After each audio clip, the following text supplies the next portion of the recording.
Welcome to the Jamal Thomas Morning Show. My name is Jamal Thomas. This is indeed my show, and it is also indeed the morning. I hope you guys are doing all right this morning. It is early. It is a Monday. What do they say? Most people have heart attacks on Monday morning when they have to face the day and finally go into work that morning. Either way, I enjoy doing the news, and I enjoy being with you as you go about your day. A lot of stuff happened over the weekend, and I guess the most harrowing thing, if I had to point out to anything, or the thing that concerns me, is this call between Donald Trump and Vladimir Putin that the Washington Post is reporting. Apparently, as I reported yesterday, this was something that came out in the news. It said there was a conversation between Donald Trump and Putin on Thursday. Weirdly enough, in reality, apparently, that call never took place. That call never took place. So the reporting that came out of Russia, because as I reported yesterday, I hadn't heard the Russian readout of the call. The only reporting of it was from the Washington Post. And in the Washington Post, they basically pointed out Trump called Putin. Trump said that they wanted to find a way to end the conflict. And in trying to end the conflict, that they were going to put it all to bed. That was the commentary. And even pointed out at one point saying, hey, be aware, we have a pretty heavy military presence in Europe. And as we have a military presence in Europe, this veiled threat, that worried me a bit. Because the truth of the matter is, the U.S. doesn't have any power to effectuate anything in Europe short of going to some kind of nuclear war. Militarily on the ground, the European forces would get crushed as Ukraine, who had the largest military in Europe, got crushed and got crushed multiple times. The reality of it, Dmitry Peskov, a Kremlin spokesperson, commented on this supposed phone call. And he says on Monday, this is a vivid example of the quality of information published by even some respectable outlets. This absolutely does not correspond to reality. This is pure fiction. The information is simply false. He denied claims that there was a conversation between these two. It said reports that the Ukrainian side was informed in advance of the alleged call are false, the Ukrainian foreign minister said on Sunday. So, just to recount, WAPO said that Donald Trump called Putin on Thursday. No response from the Russian side. The Russian side finally responds and says this is pure fiction. The Ukrainian side responds and says this is pure fiction. This never happened. This never happened. Now, I don't know where WAPO got its reporting from. I don't know if somebody in the Trump campaign told WAPO that the conversation with Putin took place. Now, on some level, this is such a big lie, I don't necessarily know why anybody in the Trump campaign would even say something like this. Certainly they know that they're going to ask Russia and they're going to ask Ukraine, since both of them were implicated in the story as having conversations with the Trump campaign. Super weird, super bizarre. In one sense, if it did come out the Trump campaign, then maybe this need or this want to get across to the American public that, hey, I am going to try to end the war. This would be somewhat of a stupid way to go about it, again, considering that the first person they're going to ask is, hey, Russia, did you have this conversation with Trump? And they're going to say what they said. No, this is nonsense. This is nonsense. Oh, well. Personally, there are things that are coming out of the Trump administration, though, on this angle. Elon Musk has pointed out that the gravy train is going to be over with. Don Jr. has pointed out that the gravy train is going to be over with, basically saying, this is going to end. We're not going to keep giving this ungodly sums of money to Ukraine hand over fist in this way. Also, there was a European summit where 50 European leaders apparently met on Thursday. And immediately on Thursday, some of the reporting coming out is people were gloomy, they were upset, they understood the reality of events. Apparently Zelensky was even there. And I suppose that all of them realize, in real terms, that the project that they've dedicated themselves to, even at the expense of their own countries.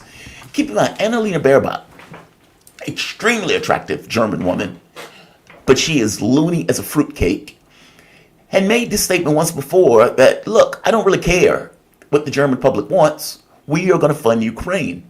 And recently she went further in these comments, arguing in real terms, we had to give money that we would have used for public services, for things like heating and public infrastructure. We had to give the money to Ukraine because we got to win the war. Think about that. And Schultz is shocked that his government will lose the next election and that his government has collapsed. Because the German government effectively collapsed. And they collapsed over this issue of funding Ukraine. Apparently, the conversation in the German government was, well, we need to give Ukraine no more money. This is pretty wild.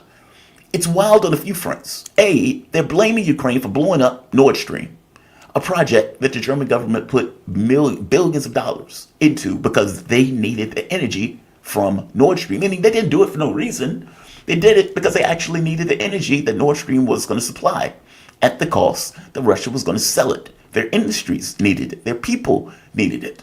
And Ukraine, according to the reporting, blew it up. Now, this is not true. This is absurd. Biden blew that pipeline up, but whatever. They're blaming Ukrainians.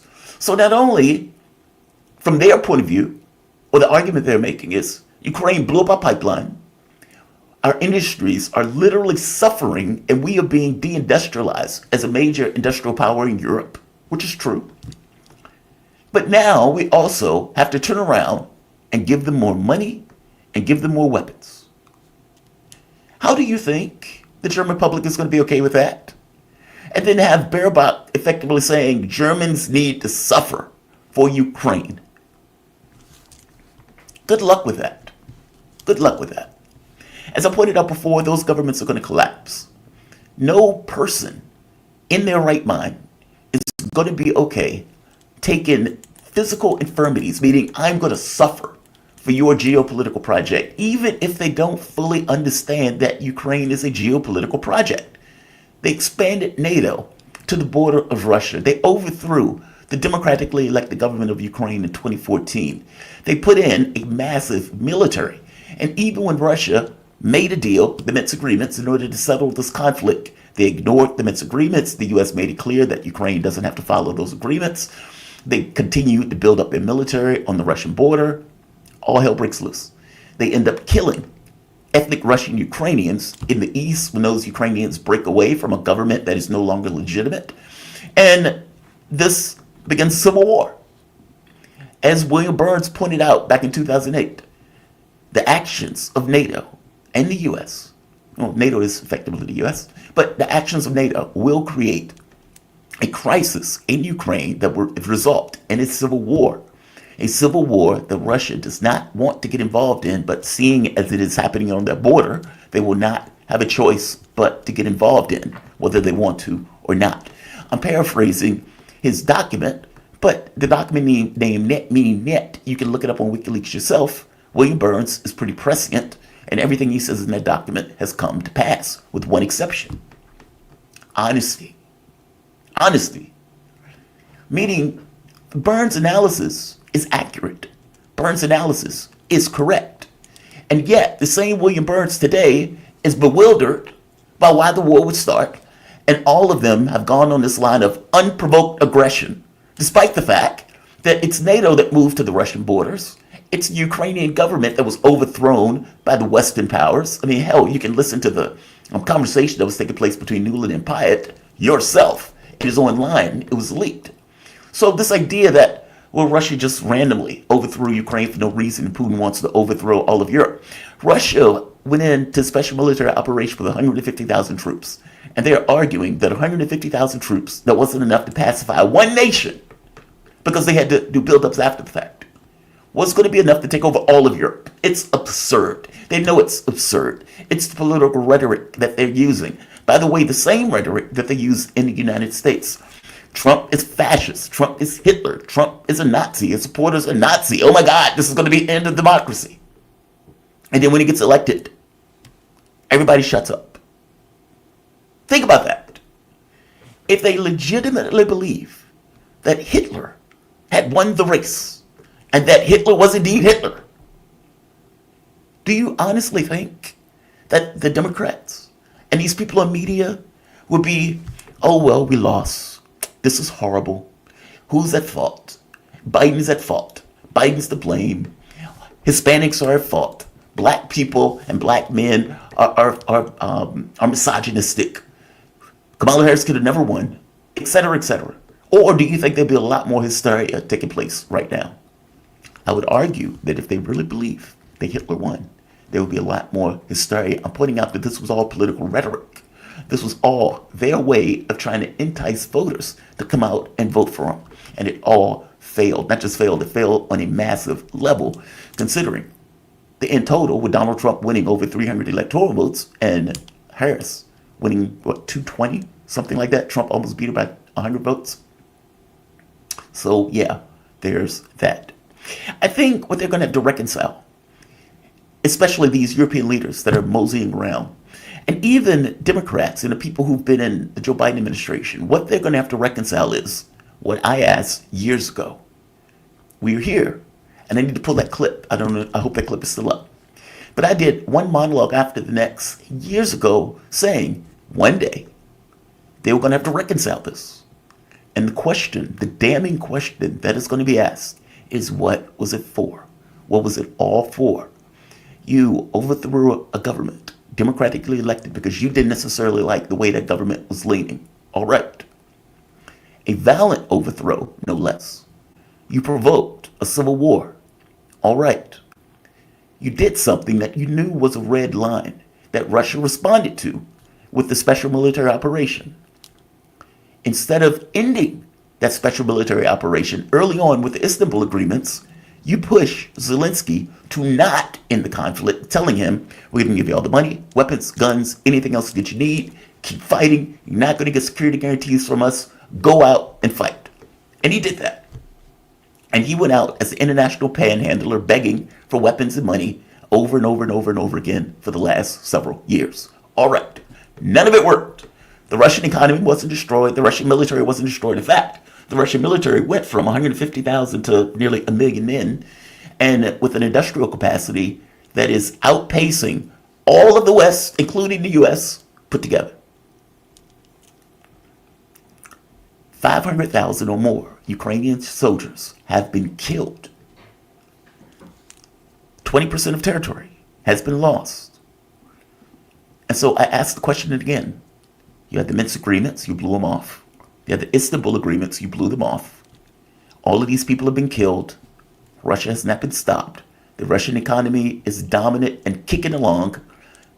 European economies have fallen off of the G7 list, where Russia has moved to number 5 in regards to the economies around the world that are strongest. I'll ask again, what was it for? What was it for? What did you get out of this? All of these people were killed for no reason. It never needed to happen. And yet, there's not going to be any consequences short of Joe Biden losing an election. And truth be told, if Donald Trump, if he does one thing, and that's end the war, I have very low expectations, but if nothing else, I hope he follows through on that. There is no other politician, especially on the Democratic side, that would even countenance such a potential. Whether he does it or not, I don't know. But my hope is that he does. I'm going to take a quick break. You guys are listening to the Jamal Thomas Show. We'll be back with the one and only Mark Sleboda in a moment.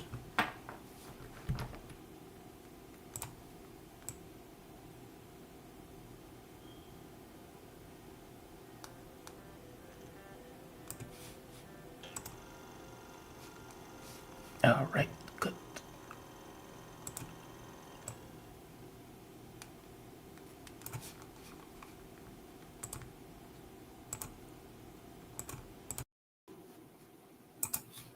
There he is.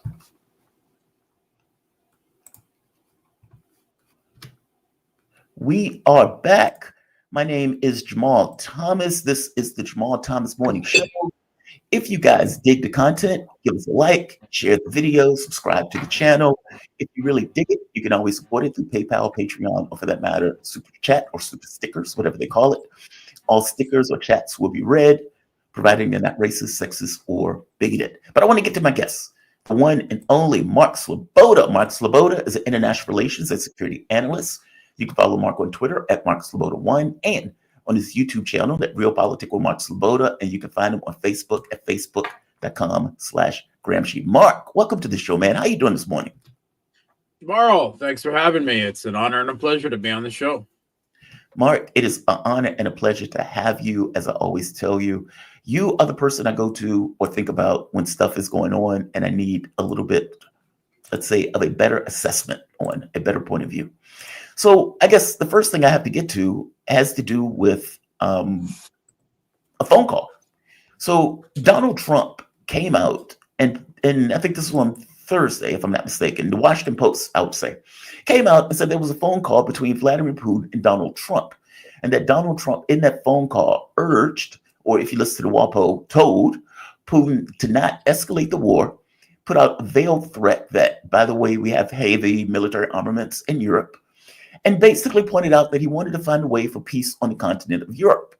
I wake up this morning and I see a report from Peskov, where Peskov effectively said this is pure fantasy. In fact, he says right here, this is a quote. He said, this is a vivid example, right here, a vivid example of the quality of information published by even some respectable outlets. This absolutely does not correspond to reality. This is pure fiction. This information is simply false. They went to the Ukrainian government. They said reports that the Ukrainian side was informed in advance of the alleged call are false. Mark, what the hell is going on here? This seems to be a bold-faced lie. Yeah, okay, so we've heard lots of disinformation being spread in the Western media over the last few years.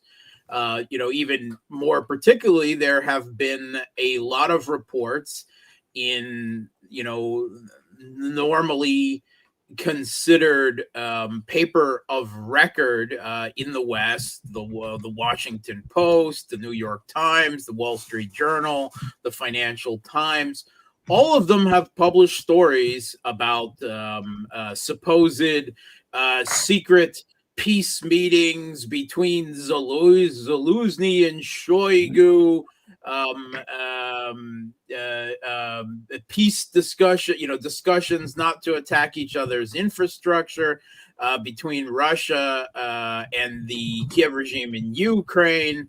And most recently, certainly this one, that we simply have no evidence that it happened.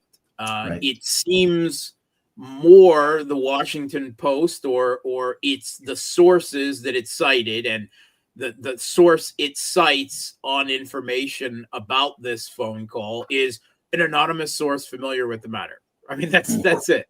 And yet they went ahead and published it.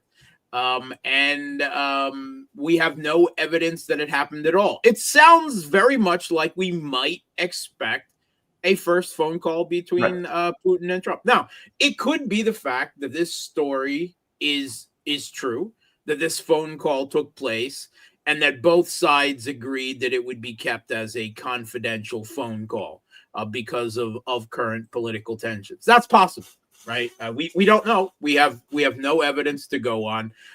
If the Kiev regime says they weren't informed about any, not that they necessarily would be, but according to the story, they were, and they were contacted, and they disavow it, and the Russian side disavows it.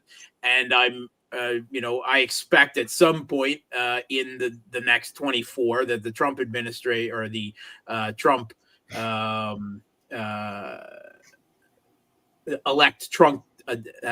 Trump-elect team will be asked about it, and I assume they will deny it as well. Then what do we have to go on?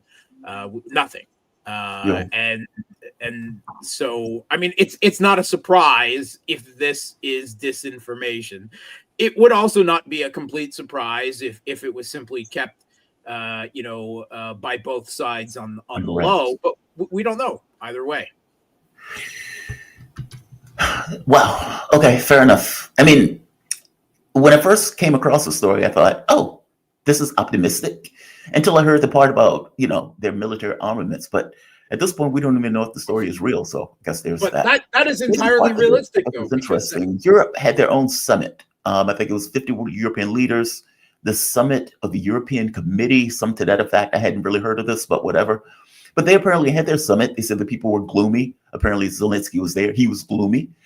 And they were all of this talk about basically continuing without the US. And you can imagine why. Ultimately, they spent years, 3 years, gutting their own economies in order to put all this money out for Ukraine. And now it seems to be coming to a head.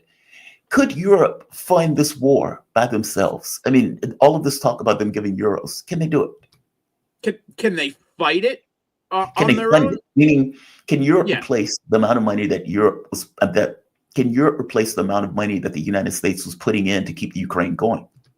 No, that's not realistic, right? They could perhaps fund the current conflict if they really went further in sacrificing their own societies, perhaps 50% of what was in financial terms of what was previously being given to the Kiev regime, and less in military terms, because the European countries have already bare-boned their own militaries to a more significant degree than the U.S. did. I mean, for instance, the United Kingdom sent every single artillery piece they have. Their own military has no self-propelled howitzers left, right? And the same thing with Denmark and several other countries. Germany already had an extremely weak military on paper, with somewhere between, according to their own accounts, between 1/3 and half of what they had on paper actually non-functional in terms of military gear. And France itself, right? One of the premier military powers on the continent, also saying we have nothing more that we can really give the Kiev regime. So it will be hurting, especially in military terms, if the U.S. pulls out all support. But myself, I think that is premature. All right. Has candidate Trump ever said, I will stop all military aid and funding to Ukraine? No, he has not. And he may threaten to do that, right? But there is a U.S. military industrial complex that is making large amounts of money and has a very vested interest, right? And when dealing with Trump, I mean, there is a patented formula. You play to his ego, you flatter him, and you play to certain concerns he has. And if you fed him concerns like, think of the American jobs that will be lost in swing states like Scranton, Pennsylvania, right? If we stop providing military equipment to Ukraine, we laugh, but those are all serious concerns. You can hear the neocon arguments already. If we are seen as losing to Russia in Ukraine, what will that tell China? Right? This is what will that tell Iran? They will tell them that we are weak. That is what is going on. So ultimately, he's going to come up with a vision of a peace plan on American terms. And it has to be remembered that America is a party to this conflict. Right. They are not some neutral outside force. They are party to this conflict on the losing side. Their thinly veiled proxy is losing badly at this point. They don't get to dictate terms, although they think they do still. So they will cobble together some deal that looks vaguely acceptable to the United States, but will be completely unacceptable to Russia. Whether that's something like the Pompeo plan or various other plans that have been floated out there in the Wall Street Journal and the Financial Times and other U.S. papers. Yeah. And the Russian government will simply say, "Niet, no." And then what does Trump do? Right. He's already threatened. He has already said that if Russia does not agree, to his deal, then he will flood Ukraine with weapons. Now, there's the question there of what weapons does he have to Right. flood Ukraine with that they can make use of? That is, they don't have enough. All right. If they had, Joe Biden would have already sent it. They don't have Right. enough artillery shells. They don't have enough air defense interceptor missiles. They don't have a whole lot of what the Kiev regime actually needs and can use. But it can still prolong this conflict a very long time. The other threats that he has are putting U.S. NATO troops on the ground, right? It will be presented to him that if you want peace, you have to show strength. You need to escalate to de-escalate. That will be the argument that is presented to Trump. And it's a very hard argument to argue against, because Trump is not candidate Trump come next January. Trump is the president of the United States. He is the president of the hegemon. And then he simply has certain responsibilities, and he has certain people who will be informing him about what his options are, much of them a part of the blob, the deep state, the permanent bureaucracy. And he is then responsible for the United States, right? When he wanted to pull troops out of Afghanistan and the military dragged their heels and it eventually fell to Joe Biden, he made a whole lot of hay out of the hasty and quite embarrassing withdrawal that the Biden administration made from Afghanistan, with the Taliban literally walking in as everything was falling apart and taking charge. Do you think that Trump wants the reputation that the Kiev regime collapsed several months after he stopped providing arms and money to it?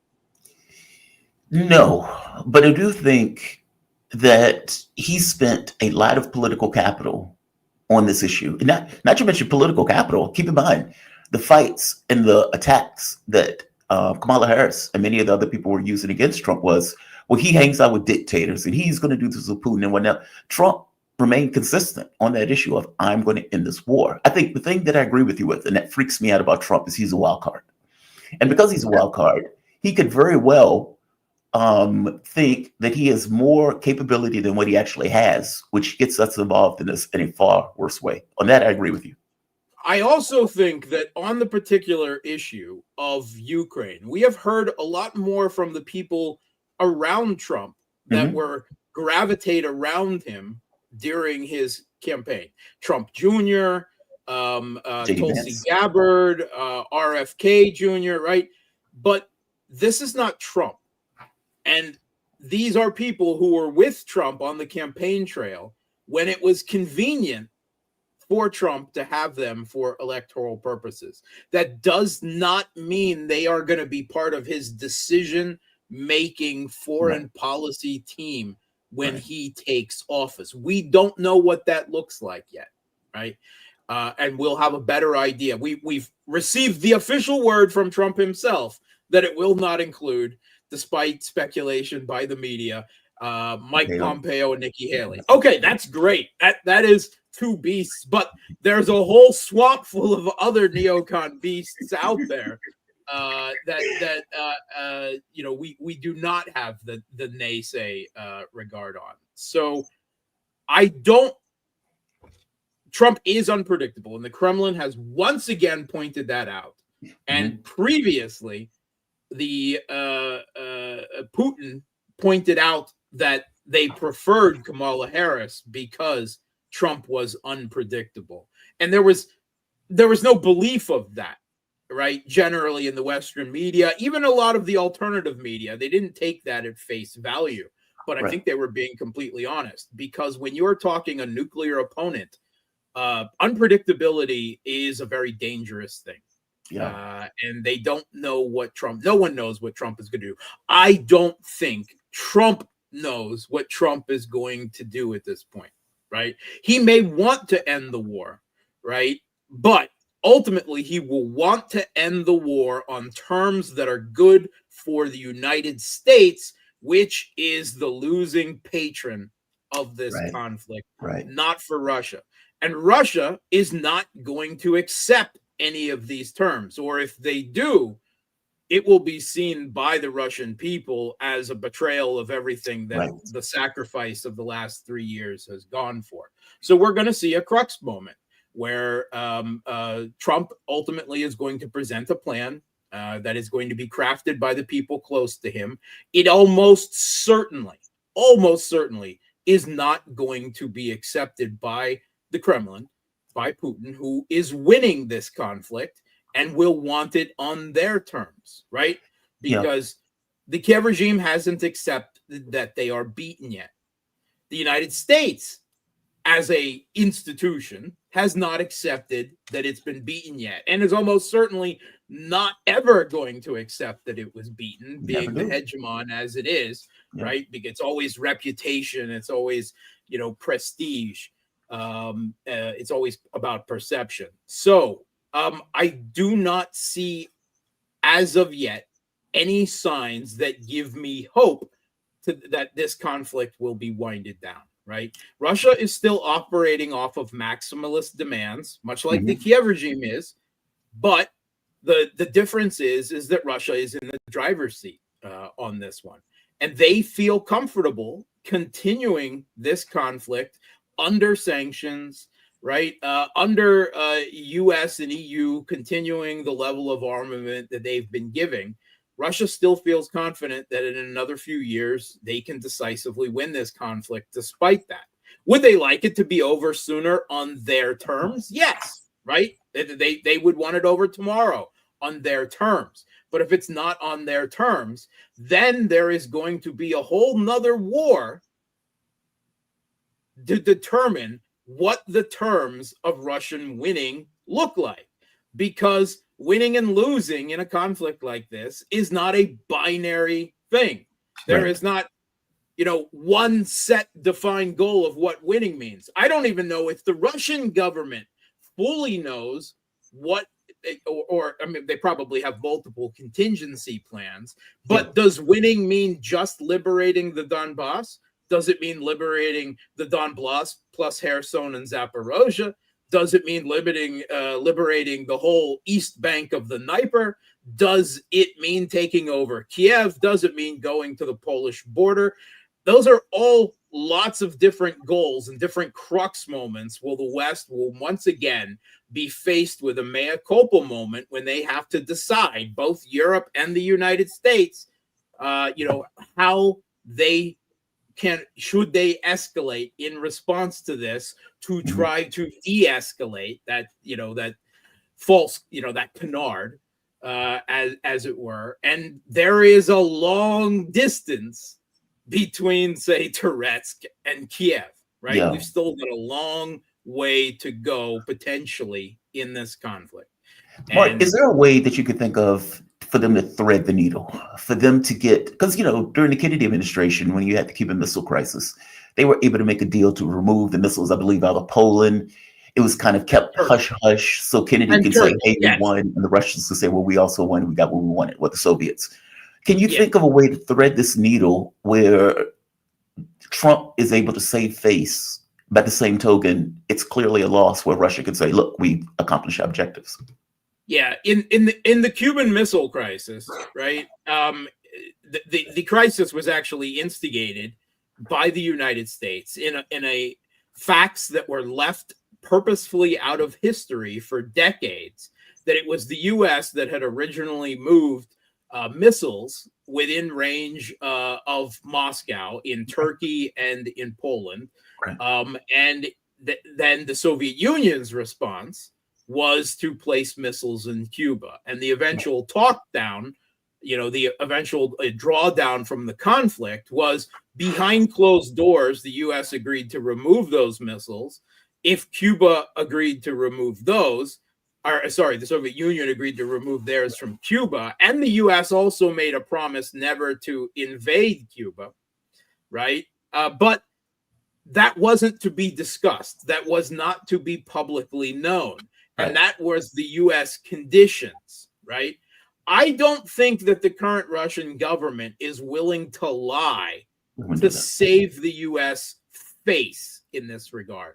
I think they actually want to shove mud in the U.S.'s face because they want to break down the hegemony that has sought to punish them, for resisting their encroachment, their color revolution, their putsch, their regime change in their territory for the last few years. I don't think that there is a sentiment in the Kremlin. Well, even if we won, we need to pretend that we didn't to save the U.S. face so that they can back down off an exit ramp with grace.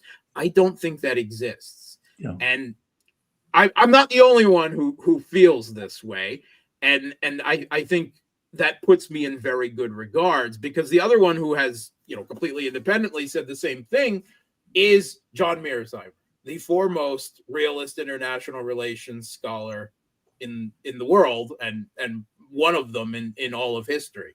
And he also does not see a peaceful end to this conflict, whether it's Trump or not, simply because of the limitations and the demands of the office that Trump has once again assumed, and the requirements for Russia in terms of their own national security and the perception of their own population, which the Russian government also, I know they don't believe that any country in the world is, in the U.S., they don't believe that any country in the world is really a democracy except themselves, quite ironically. The Russian president is responsible to the opinions of the Russian population as well. And the Russian population, they understand that they're winning this conflict. And after everything that has happened for the last few years, they want to see it ended. One of the refrains in Russia is no more Minsk agreements, right? No more half measures. And this has to be seen through the end. And this conflict is simply not going to end with some type of Yalta or Tehran style World War II conference where Ukraine is carved up by the United States in Ukraine, or United States and Russia. It is going to end almost certainly something like the Syria conflict, where the United States simply refuses ever to negotiate with the Russian government on the issue. And they hope that Russia chokes trying to swallow Ukraine whole, as they, at some level, whether it is the current level or a lesser level or a guerrilla war, continue the conflict. And as for sanctions, of course, is another issue, right? And Trump has made some noise that he doesn't believe in sanctions and that he wants to remove the sanctions. And we also hear in the Western mainstream media now, Bloomberg and elsewhere, that Trump wants to crush Iran with even more sanctions. So we can't take anything that is said in this regard as whole. And what Trump wants to do or not is only a quarter of the matter, because those sanctions are codified under law by the U.S. Congress under broad bipartisan consensus. And while Trump nominally has control of both houses of Congress going into his second term, he doesn't. The Republicans do. And the Republican elite may not see eye to eye on this issue of removing sanctions on Russia as Trump, if that is even something that he puts forward. So there's no, some people are expecting that Trump will just say, that's it, no more money or funds to Zelensky, I'm out of here, do what you want. That's not going to happen. He's not going to bring peace in 24 hours, but neither can he, as the U.S. president, simply walk away. He has limits on him. Basically, there are entanglements that the president and the office hold over Trump that he's stuck with regardless of what he wants to do. Fair enough. I accept that. The other thing, apparently European leaders, or specifically the UK and France, in the Telegraph are talking about or pushing to get Biden to escalate before Trump gets in, to basically, I guess, fire off shots into Russia, or at the very least give Ukraine long-range missiles. Okay, Joe Biden turned this down right off the bat. One of the other things is Joe Biden is apparently dumping in all sorts of air defense missiles before Trump gets in office, and adding or allowing for the first time U.S. contractors, military contractors, into Ukraine. Now, when I saw this didn't entirely make sense to me. I mean, why are you doing this now? The fact that he's waiting on this meant that he understood that these people are going to be targets. And yet now, at the point where Trump wins, I think it was a little bit before the election started, he said, okay, I'm going to approve U.S. military contractors into Ukraine. Are these people a tripwire? Why do this now? Okay, so it's pretty easy, and I'm sure you actually know the answer.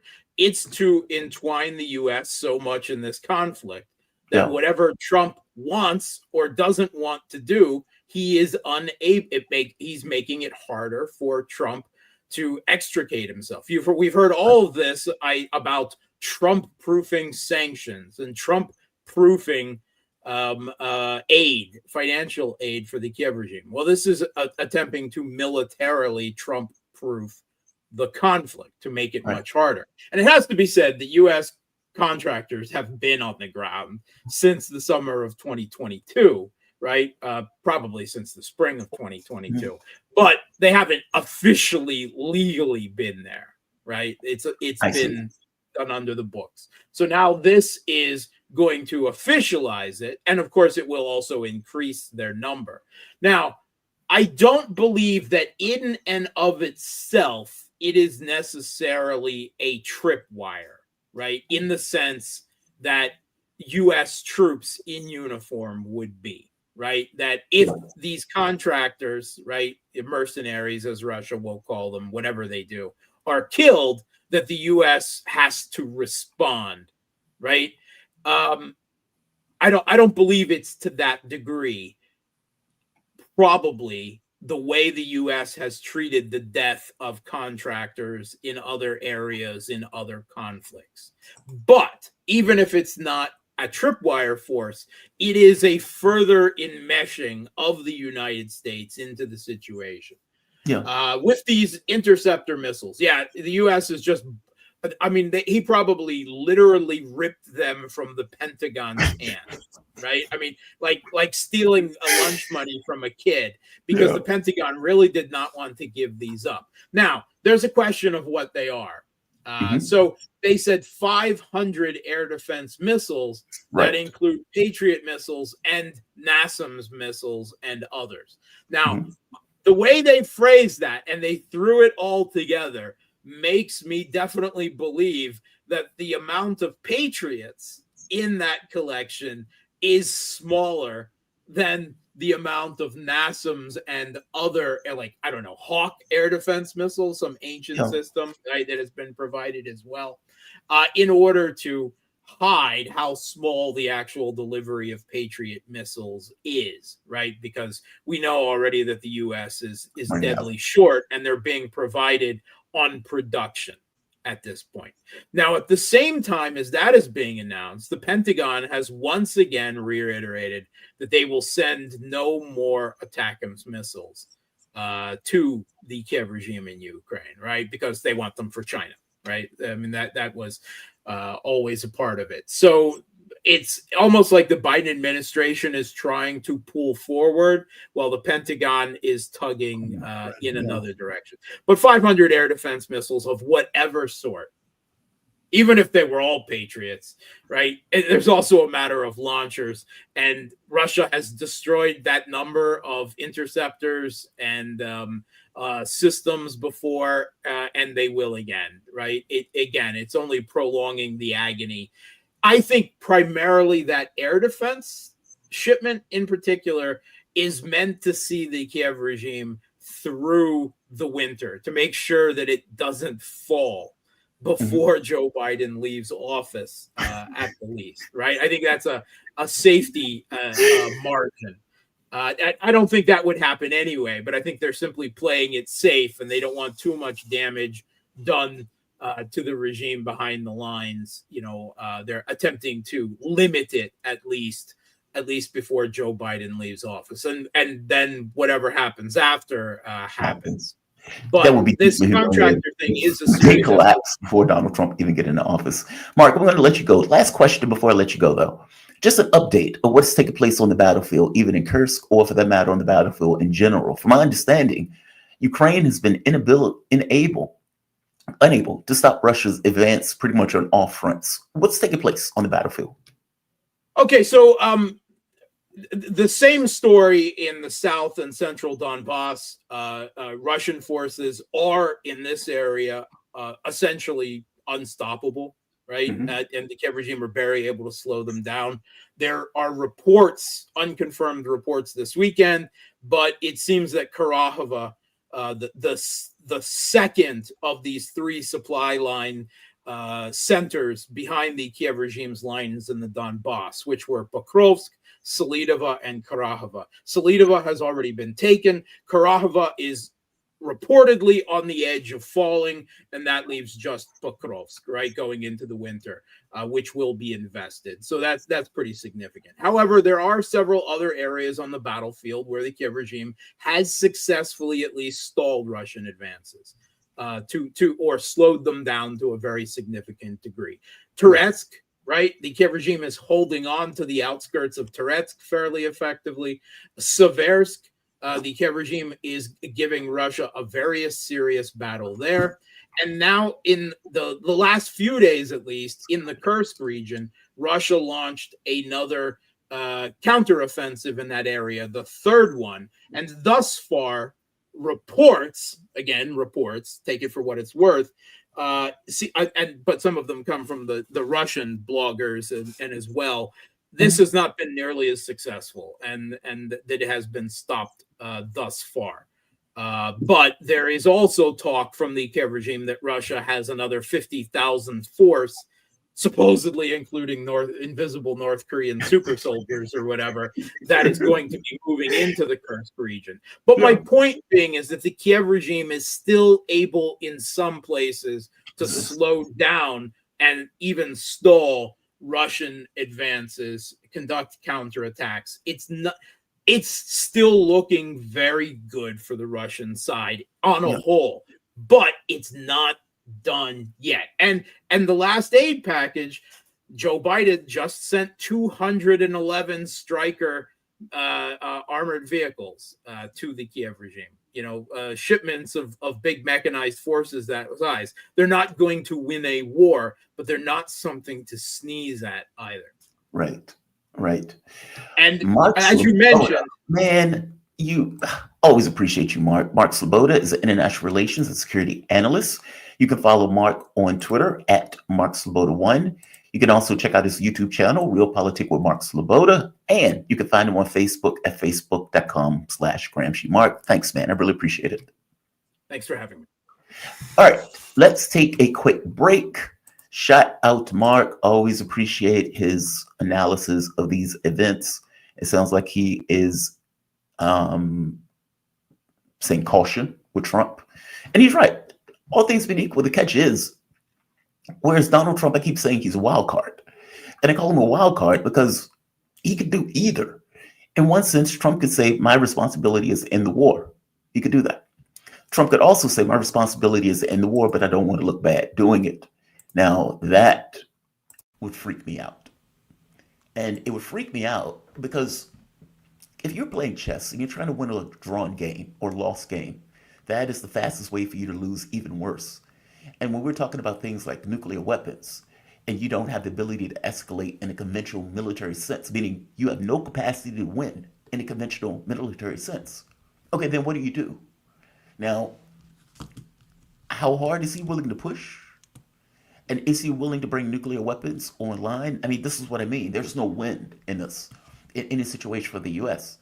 Either you lose militarily on the ground in a conventional war, or you bring in this notion of tactical nukes or nukes in general in order to beef up your side, saying this is what we're willing to do. But again, there's no win in that process. The moment that you go to nuclear war, everyone loses.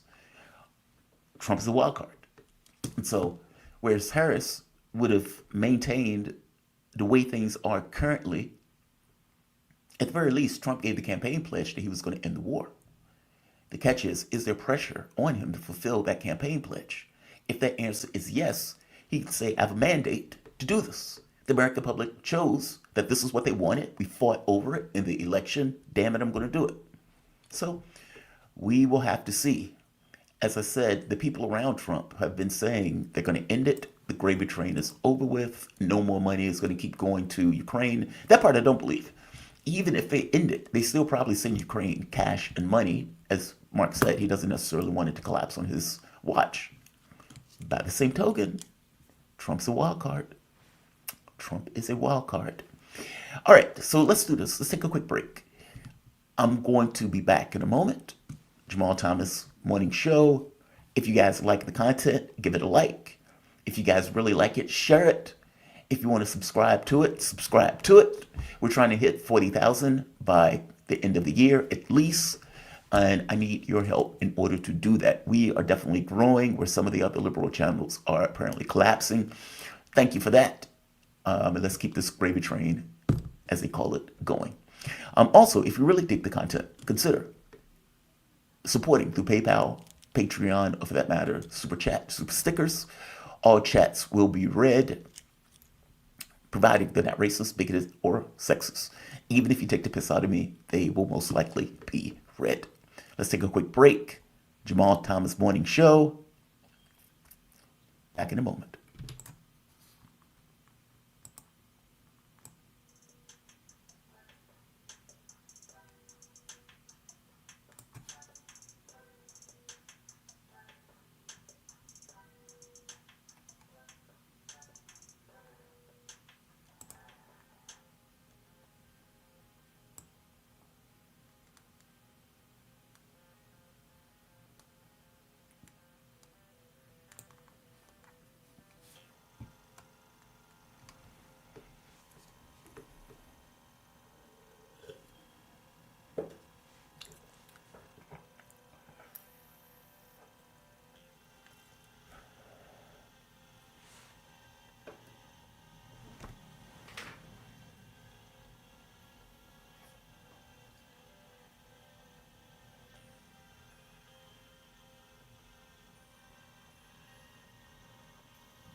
It's a bit money.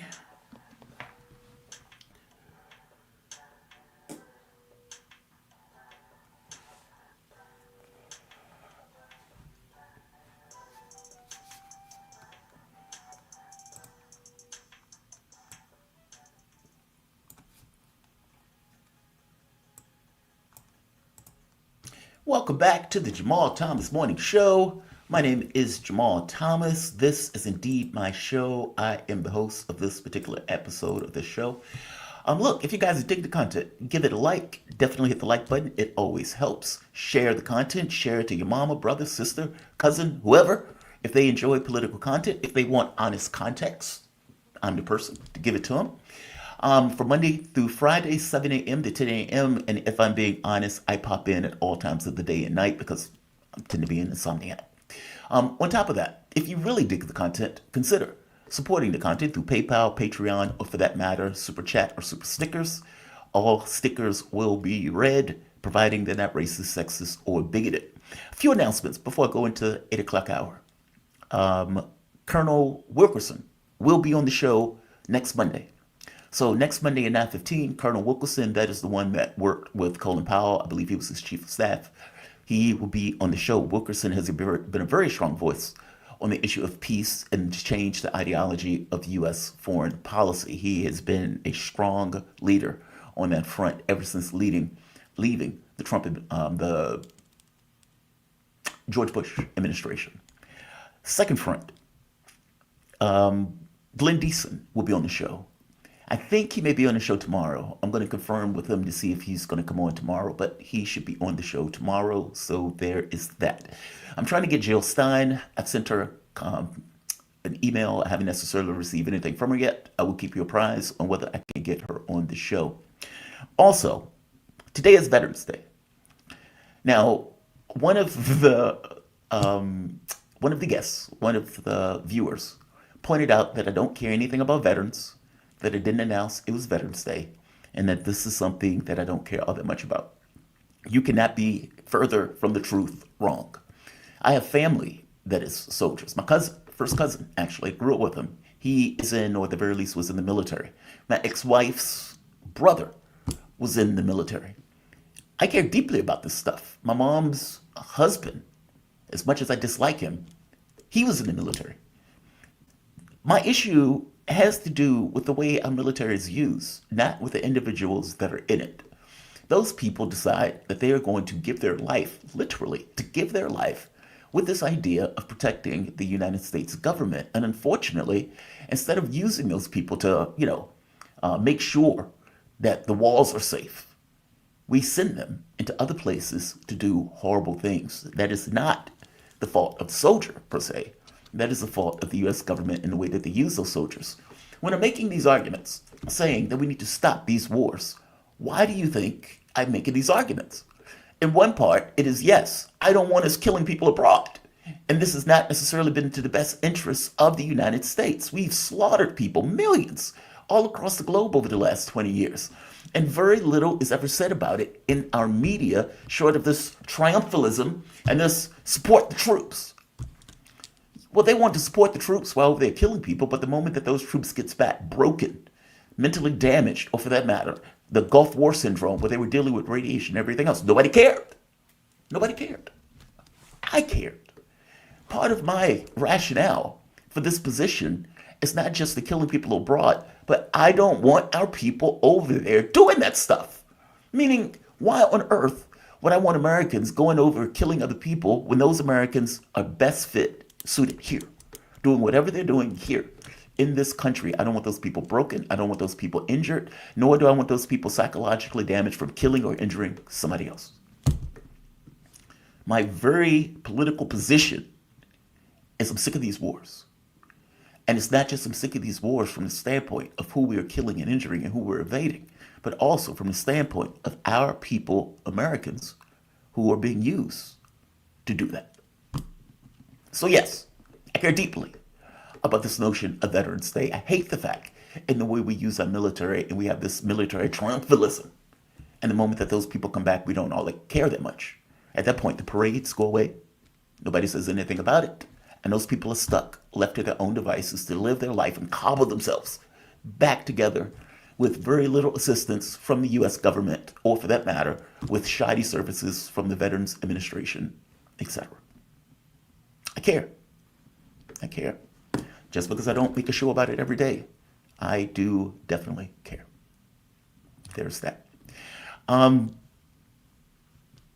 Yeah, I don't have anything else to say about it. I hate the way we use our veterans in this country. And I hate the way that we wave the flag until they get back into the country, at which point we go about their business. Truth of the matter is only 1 or 2% of the American public of 320 million people are in the military.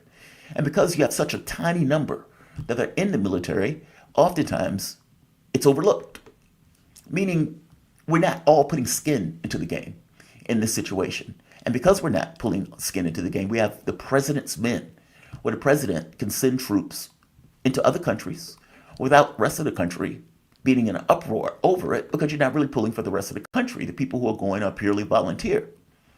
There's an argument that I disagree with, that if you had a draft, you would not be able to do this because more people will be concerned the moment that you start pulling people from all parts of life. I disagree with that, meaning I don't want you to drag people into the military. I just want you to stop using them in the way that they're being used. Just that. Or for that matter, putting money into proxies and those type of things. So yeah, we need to change. We need a fundamental ideological shift in the way we do foreign policy and the way that we engage with the larger world. There were several summits that were taking place in Europe recently. I'm sorry, in Russia recently. And at those summits, they were having this conversation about European security and the security on the European continent, specifically Russia and some of the other countries. And one of the questions that came up that was addressed to Putin was this idea of a multipolar world versus a hegemonic world, and how the conflict that used to be with the Soviet Union versus the United States has morphed into this idea of multipolarity, where all of these countries have come together and say, we are sick of the hegemon. We're sick of the dollar being used as a weapon. We're sick of sanctions being able to be applied. We're sick of the SWIFT system being able to be used in order to go after countries that the United States, or for that matter, the West, don't necessarily like. And let's be clear, the reason that the West or the US don't like them is not about what the country is doing around the globe. Iran hasn't invaded anybody. China hasn't invaded anybody. It has more to do with whether or not they're vassals or whether or not they're sovereign actors. If they're sovereign actors, then by definition they're not vassals, at which we are in conflict with them because we can't tell them what to do. We don't like it, hence we get on this kind of weird military footing and this kind of Cold War stance where the leader of the country is demonized, and we bring up all of the negative things that happen in the country while pretending that this country is flawless and perfect.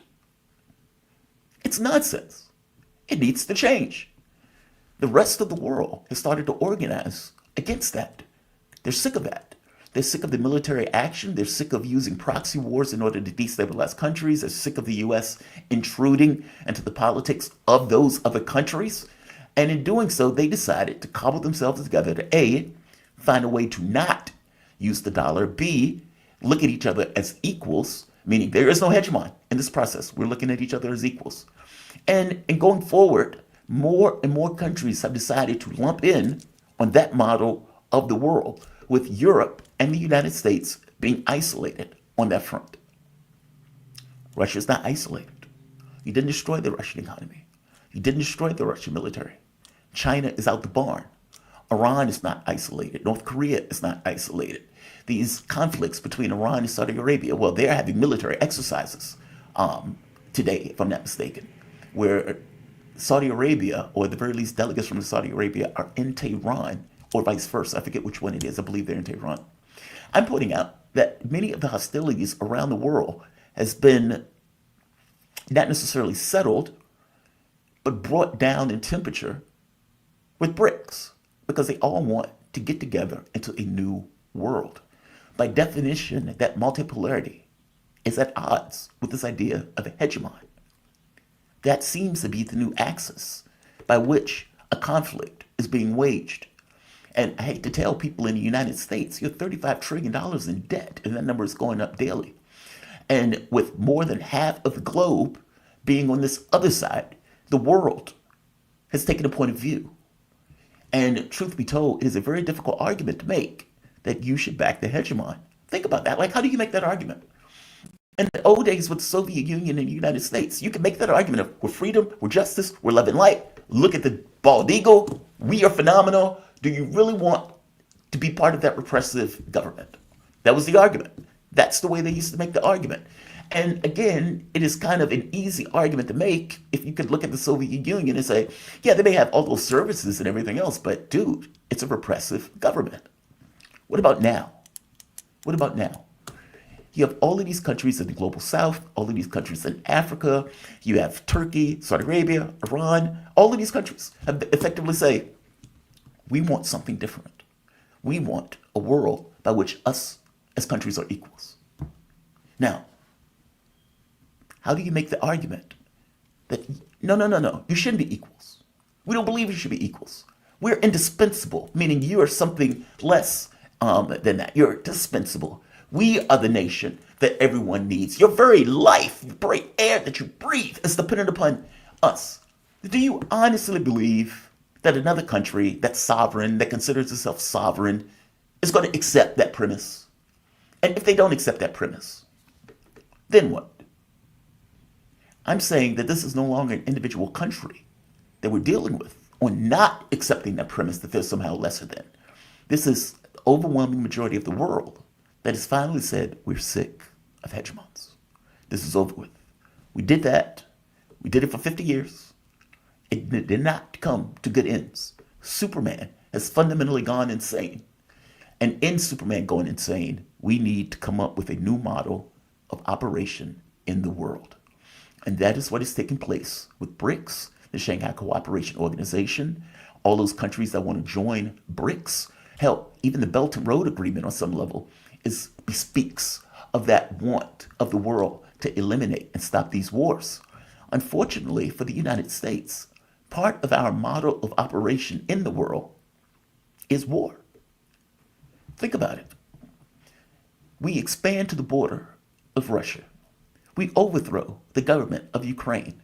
We ignore the Minsk agreements. We ignore the Istanbul agreements, all with the idea that Russia would either A, allow itself to be militarily surrounded, or B, take a muscular action to get involved into a conflict where we can turn around and say, hey, look at what Russia did. They invaded Ukraine. Now let's pile on. Meaning, both methods, it was somewhat of a Hobbes choice.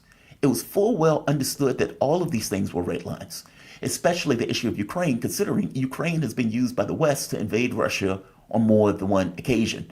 The First World War, 10 million Russians being killed? The Second World War, 30 million, if not more, Soviets being killed. So you can imagine that they're going to be somewhat iffy about their borders in the same way that we were iffy about missiles being sent into Cuba. We did that. We expanded to their borders, not the other way around. That's the point that I'm trying to make here. Even with Taiwan, using Taiwan as a battering ram to undercut China. The idea being nobody at all believes Taiwan can beat China. A tiny little island. It's not going to happen. And yet, we still go with this idea that we are backing Taiwanese independence, even though we don't necessarily say that. We give them weapons, we give them money, we give them all these things to be an antagonist to China. The idea being clear.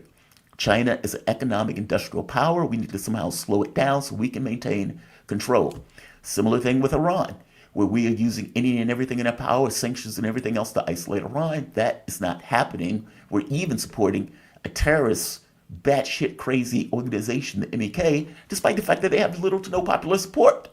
I'm saying this stuff is taking place all around the world where we use proxy forces in order to undercut nations that we don't necessarily like.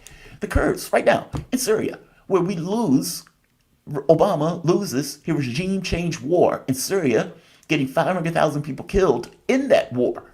And in getting all of those people killed, lose. If you remember, ISIS was on the brink of overthrowing the Syrian government after it had taken Iraq and many of those other countries. Russia and Iran were invited legally into Syria to help hold back the night, in which case they solidified Syrian control, the Iranians and the Russians.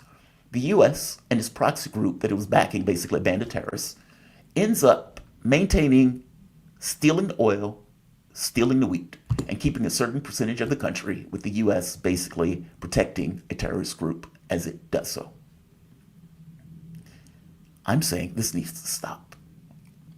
You should be able to have a world and foreign policy that is not entirely dependent upon undercutting other nations. And if you can't have a world like that, the question becomes why? You have a dominant, massive economy. Are you telling me you can't find a way to use that economy in a way that doesn't necessarily need to undercut, hit other countries? Why can't we come up with a system that competes in a sane, sensible way? We spend nearly $1 trillion on the military. Why can't the majority or the bulk of that money be spent right here building jobs, roads, and making life better for the American public? Why? That's what I'm getting at. We can have a world that doesn't do that. And I'm saying that from our standpoint, we are the biggest purveyor of that balance around the world, something that your media will not tell you, will not own up to, and it would justify all of it. Even Israel, by the way, a settler colonial state. It's a colony. Don't get it twisted. They may bring in the religious stuff, but all things being equal, atheistic European Jews started Israel. Now, the religious stuff may be something that they talk about today, but let's be very clear, that is an issue about land.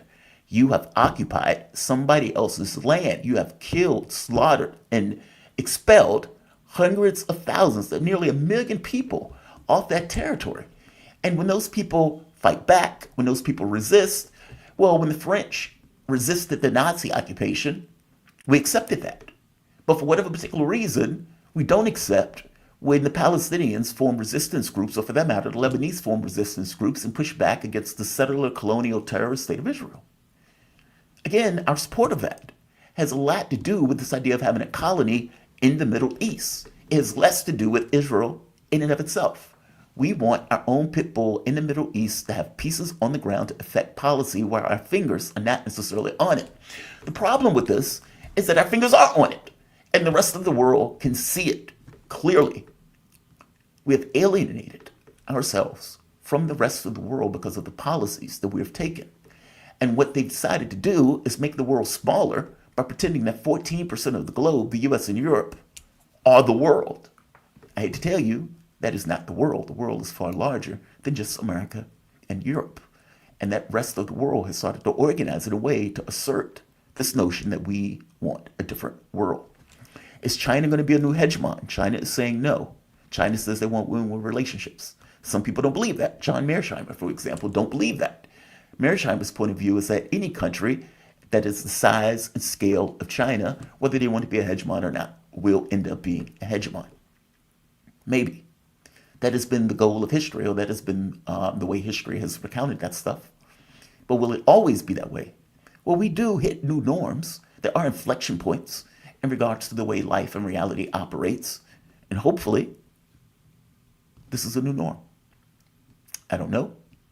Things could go to hell before they get better. I'm not sure. I got to be honest, though, of all the countries on this globe that I'm concerned about, it is this one. And I am terrified by the way and the hubris that these people have. I'm terrified by the hubris juxtaposed against the incompetence that they basically go with. And this notion that they are somehow better than what they are, and that they have this kind of confidence that is completely and radically undeserved. That has a potential to sleepwalk and get us into something that the rest of the world will suffer for, including ourselves. I'm saying we need to do better. I'm saying we can do better. I have no expectation of that coming out of Trump, nor did I have any expectation of that coming out of Harris. My hope, and I call it a hope because that's what it is that Trump, at the very least, on the issue of foreign policy, do what he said he was going to do, and that is to end wars, not start them. I don't know if that's going to be true. If he takes a certain position on Ukraine, as Mark said, some of that stuff is going to be dead letter, dead on arrival. If he takes the position with Iran, again, Iran is not an isolated country anymore in the way that it was during the first Trump administration. Hopefully, he starts to make amends with North Korea in the way that he did prior. I don't know. The Joe Biden administration is not the adults in the room. The pullout for Afghanistan was a complete and utter debacle. This war in Ukraine, instead of making peace terms, or is making these kind of terms for new architecture, security architecture of Europe, which was just been honest, that gets blown away. So now you get hundreds of thousands of people killed in Taiwan, in Ukraine. The use of Taiwan to do something similar to China in order to slow down China's growth. Again, this is utterly horrendous. When you go to Iran, not going back to the JCPOA, allowing Israel to be rabid and attack all of those countries around the globe, slaughtering and killing people. Again, that has been a travesty. This is not a success. When Joe Biden is going on the world stage and is talking about the world is better because of America, and the world was literally on fire. This is not indicative of success. There needs to be a change in orthodoxy. And the question that everybody has, honestly, is what is Trump going to do? And will Trump be that change in orthodoxy against the military blob that he is going to have to deal with? You guys are listening to the Jamal Thomas Morning Show. I'll be back in a moment.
Welcome back to the Jamal Thomas Morning Show. My name is Jamal Thomas. I hope you guys are doing all right this morning. We have had a good show up to this point. I want to keep this ball rolling. In a few, Ted Rall is going to join me. We're going to have a conversation about about the U.S. elections. Interestingly enough, in this election, I was hoping that after being beat in what I have called a landslide, people are disagreeing with me on the landslide issue. But the reason I call it a landslide, for one, Donald Trump beat her by 4 million more votes. And this is in the context of an election demographic where the Democratic Party at one point thought there would never be another Republican that would win the popular vote because we are mathematically in lead for the future. Meaning they believe because Hispanics, African Americans, that group was enhancing or increasing, that they were going to have a lead going forever into the future demographically. That wasn't the case. Donald Trump put in more people going back for the Republican Party in regards to the popular vote than back to 1928. And our guest is here, so I am going to bring him in. We're joined with the one and only Ted Rall. Ted Rall is political cartoonist and syndicated columnist and a great friend of the show. Ted, welcome to the show, my man. How you doing this morning? I'm good, Jamal. How are you doing? I am doing good. Give me 1 second, Ted. I just want to fix this. Yes, I heard that little There we are. recursive There we thing. are. Perfect. Cool. Yeah, I just wanted to get rid of echo because there's a bit difference when I have a guest on. I have to cut that on. When I don't have a guest on, I have to cut that off. It's okay. But how you doing this morning? You doing all right? I'm totally fine. Ready for the week. Ready for the week. I don't think I got your take on the election. Give me your point of view about Trump winning the election. Just kind of an overview as we step into this conversation. Well, I'm not happy that he won, but she didn't deserve to win either. And so, basically, look, it's funny when you talk about a sitting vice president of the United States to say that she had not really introduced herself to the public, but that was true. And so, my view is that, I think she kind of just thought, and the Democrats thought, this is self-evident. Look at me. I'm not Donald Trump. I'm younger. I'm saner. I'm a woman of color. I'll make history. I'm inherently better than he is. And the voters weren't having any of that. And this is one of those perfect storm things where you can point to, there's not one mistake that, that she made or that her campaign made. I think there's dozens. And it's hard to parse them. It was hers to lose. Donald Trump was a deeply wounded candidate with major legal problems.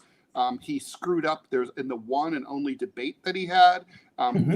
His personality is not liked even by most of the people who voted for him. So the voters would have definitely supported her if she'd given them a reason to, and that she didn't give them a reason to. She obviously, we're talking about if the vote had gone, 2% the other way, she would have won, right? Or 5 or 3% the other way. But for those people in the middle, right, like the people who decide these elections, right, 45% of the country votes Democratic no matter what, 45% votes Republican no matter what. So we're talking about those people who are kind of I don't know. Those people, I think the reality was basically as follows. I hate this economy. I hate the high prices, and there's long-standing grievances no matter where you lived in the country. And basically, the political system has felt non-responsive to the basic needs of most Americans for a long time, for decades, by both parties.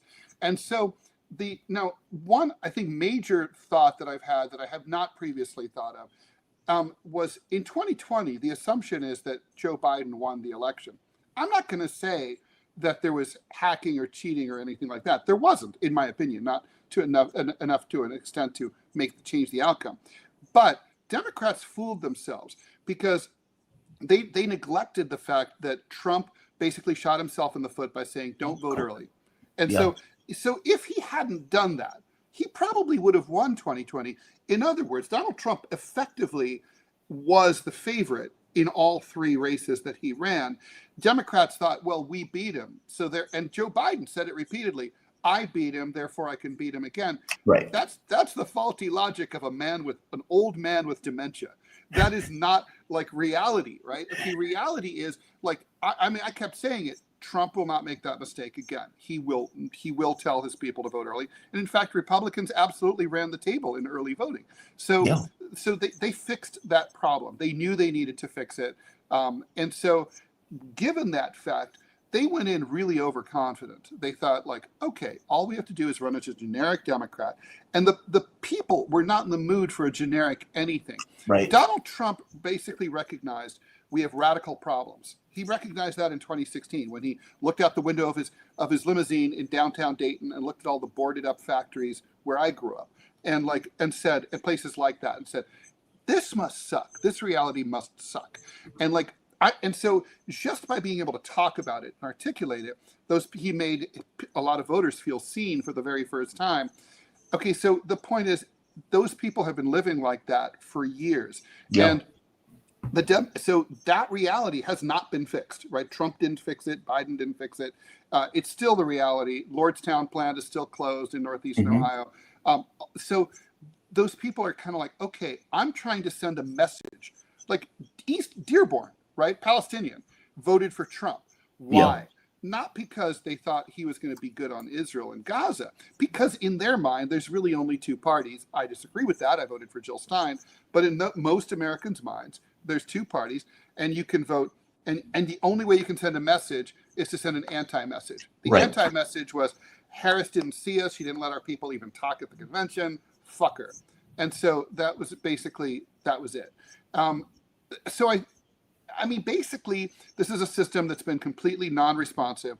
Donald Trump recognized we have radical problems. I will offer radical solutions. I will deport millions of people. These are not good solutions in my view, but they are big radical solutions. And what Kamala Harris was offering was incrementalism. Mm-hmm. Incrementalism satisfies no one unless you live in an awesome, booming economy Right. where everybody's doing great and nobody has any significant problems. Then you don't want to rock the boat or change anything. That's not the reality of Americans, whether they are left, right, or in the middle, rich, poor. Everyone feels that the system is non-responsive and not taking care of business. Whether you're worried about crime, it's like in the inner cities and massive shoplifting and all that, or you're worried about education, or you're worried about your high rent or college tuition or whatever it is, healthcare. The point is, these are big problems. And Kamala Harris isn't even saying, like, if I get my chance, you give me nice Democratic Senate and Democratic House, I'm going to rock it. We're going to do socialized medicine. We're going to do free. We're going to have free community college. Trying to work for 4 years like Europe has. All that stuff. You'd be like, okay, she's ambitious. But literally what she was promising was, if I win, things will not fundamentally change. Right. And people really wanted things to fundamentally change. And I don't know if they trust Donald Trump to do that. They're trying to wake up the Democrats. They're like, hello, McFly, wake up. That's what this is about. And I think in a two-party system, all people can do is flail back and forth, like to vote against what's bugging them the most for a thing that bugs them slightly less. Agreed. So that's why it keeps going. And both parties keep thinking it's kind of like two guys trying to date the same girl.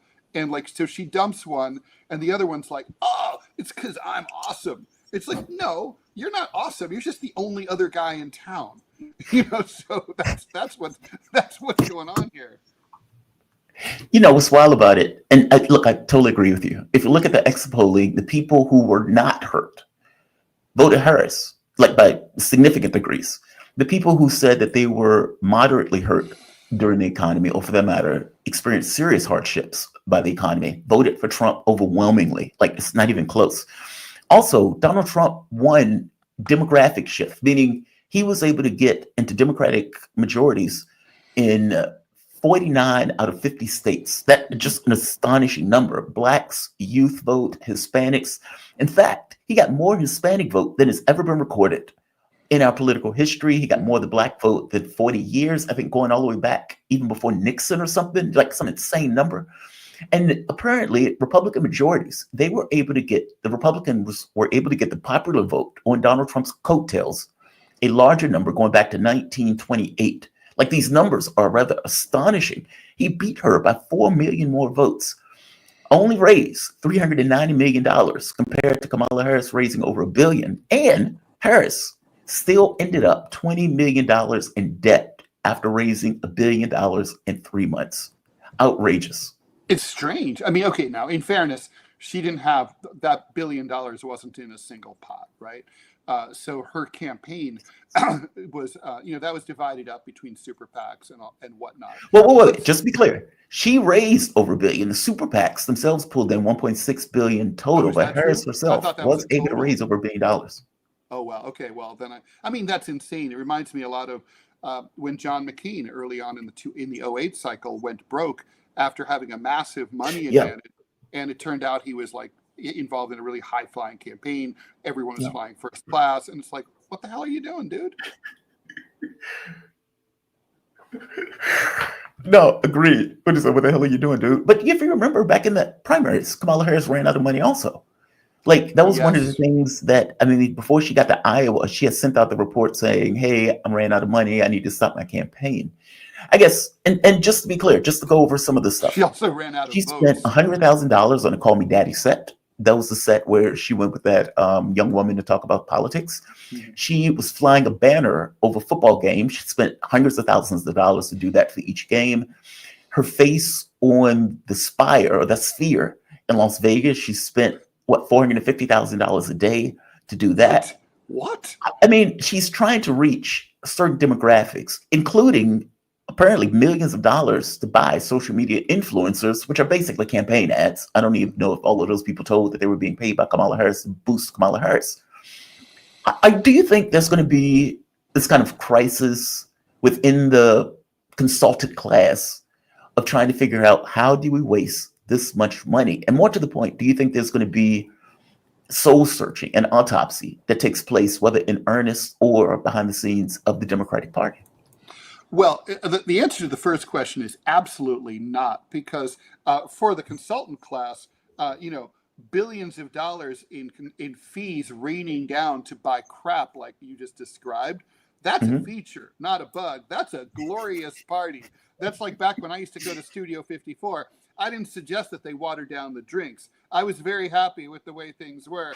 That's, by the way, that's how this is going to be too. I mean, are you kidding? They're like, no, you need to spend more money, raise more money. Like, this, like, don't, by all means, waste a lot of money on us.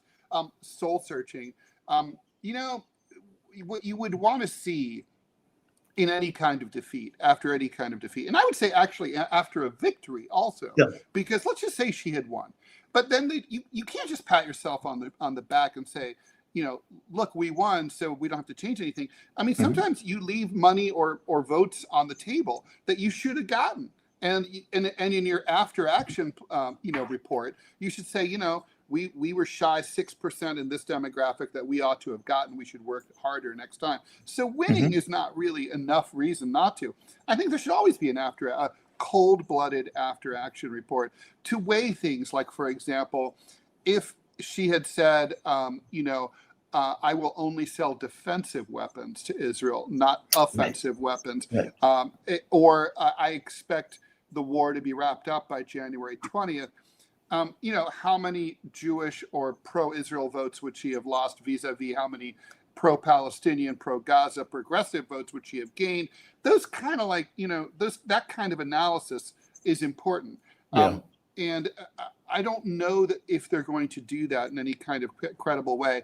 I mean, what I'm seeing so far is pretty dispiriting. It seems to be a lot of the usual.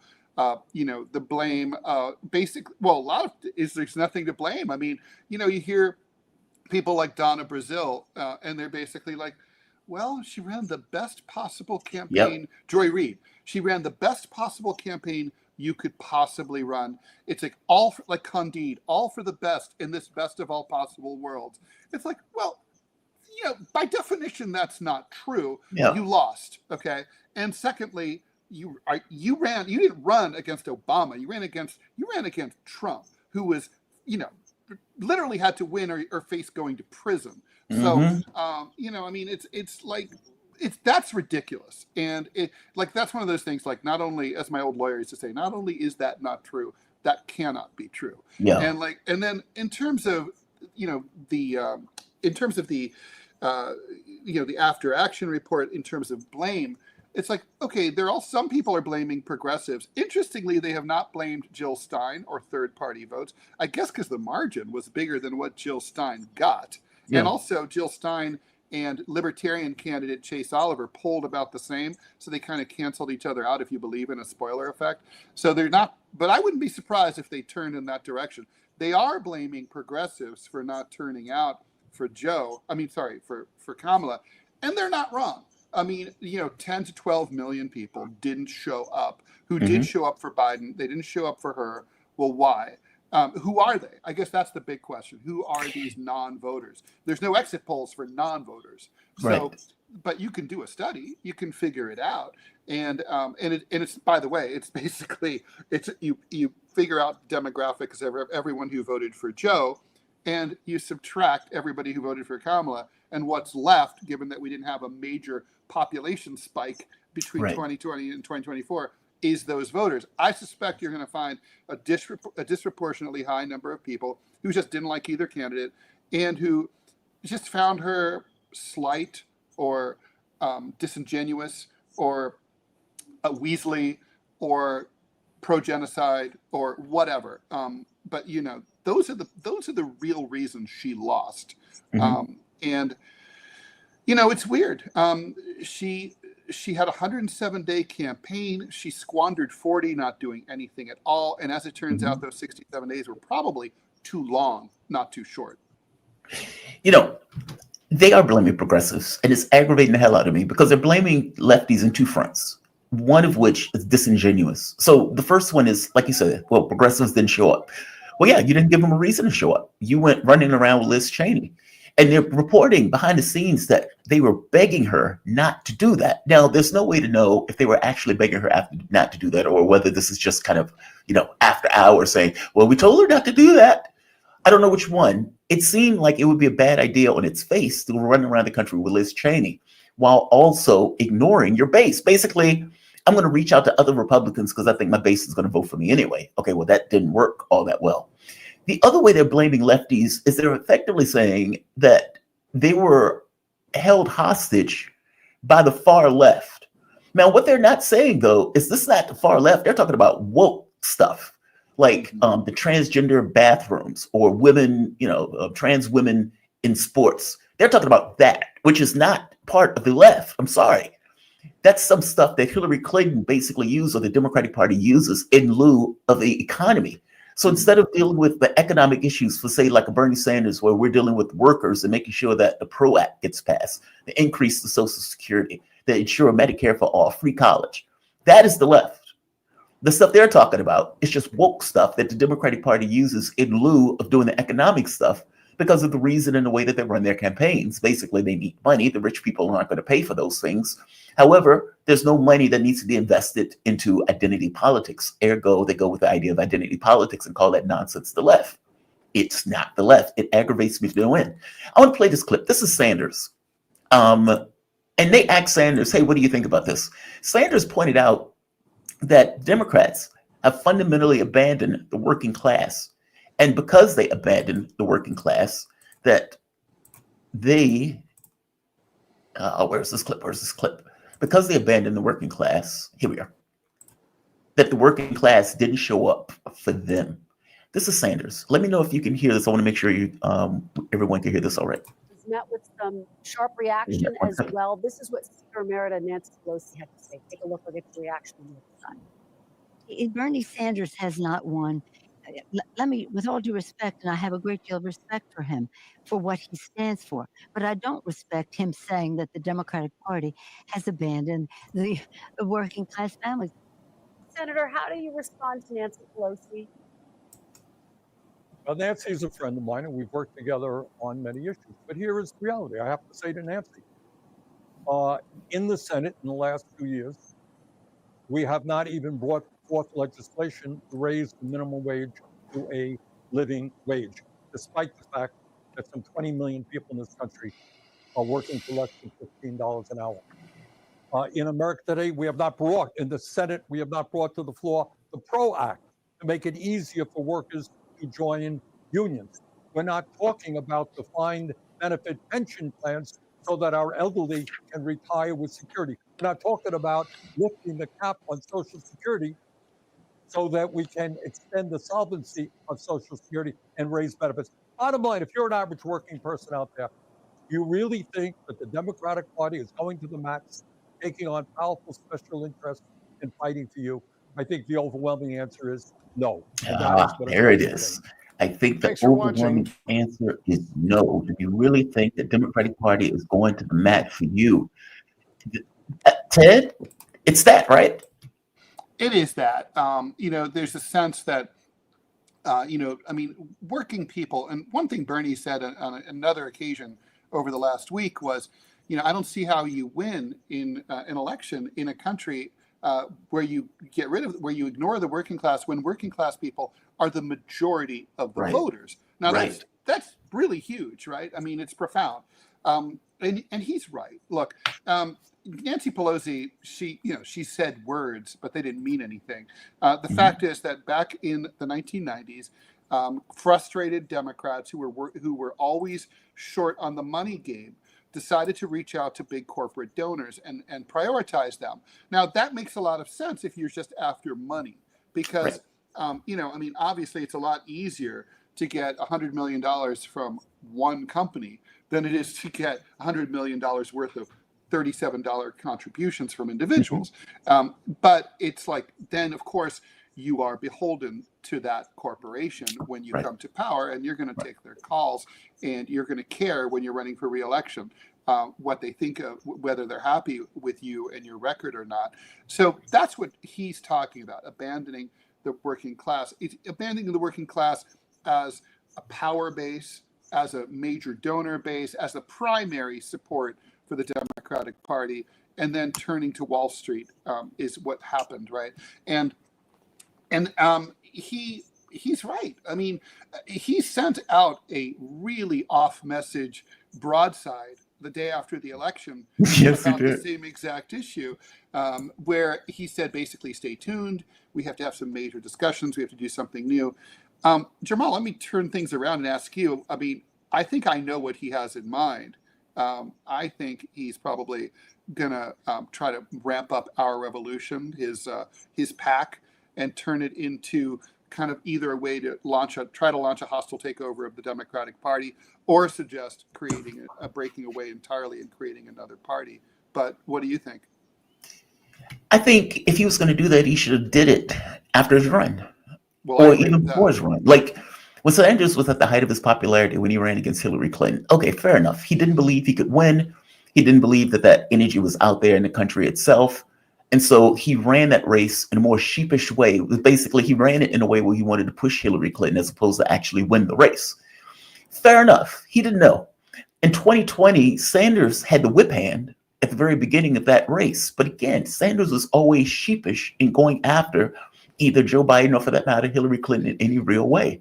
And so my thought at the end of that race was that he had, several 10, 15 million people.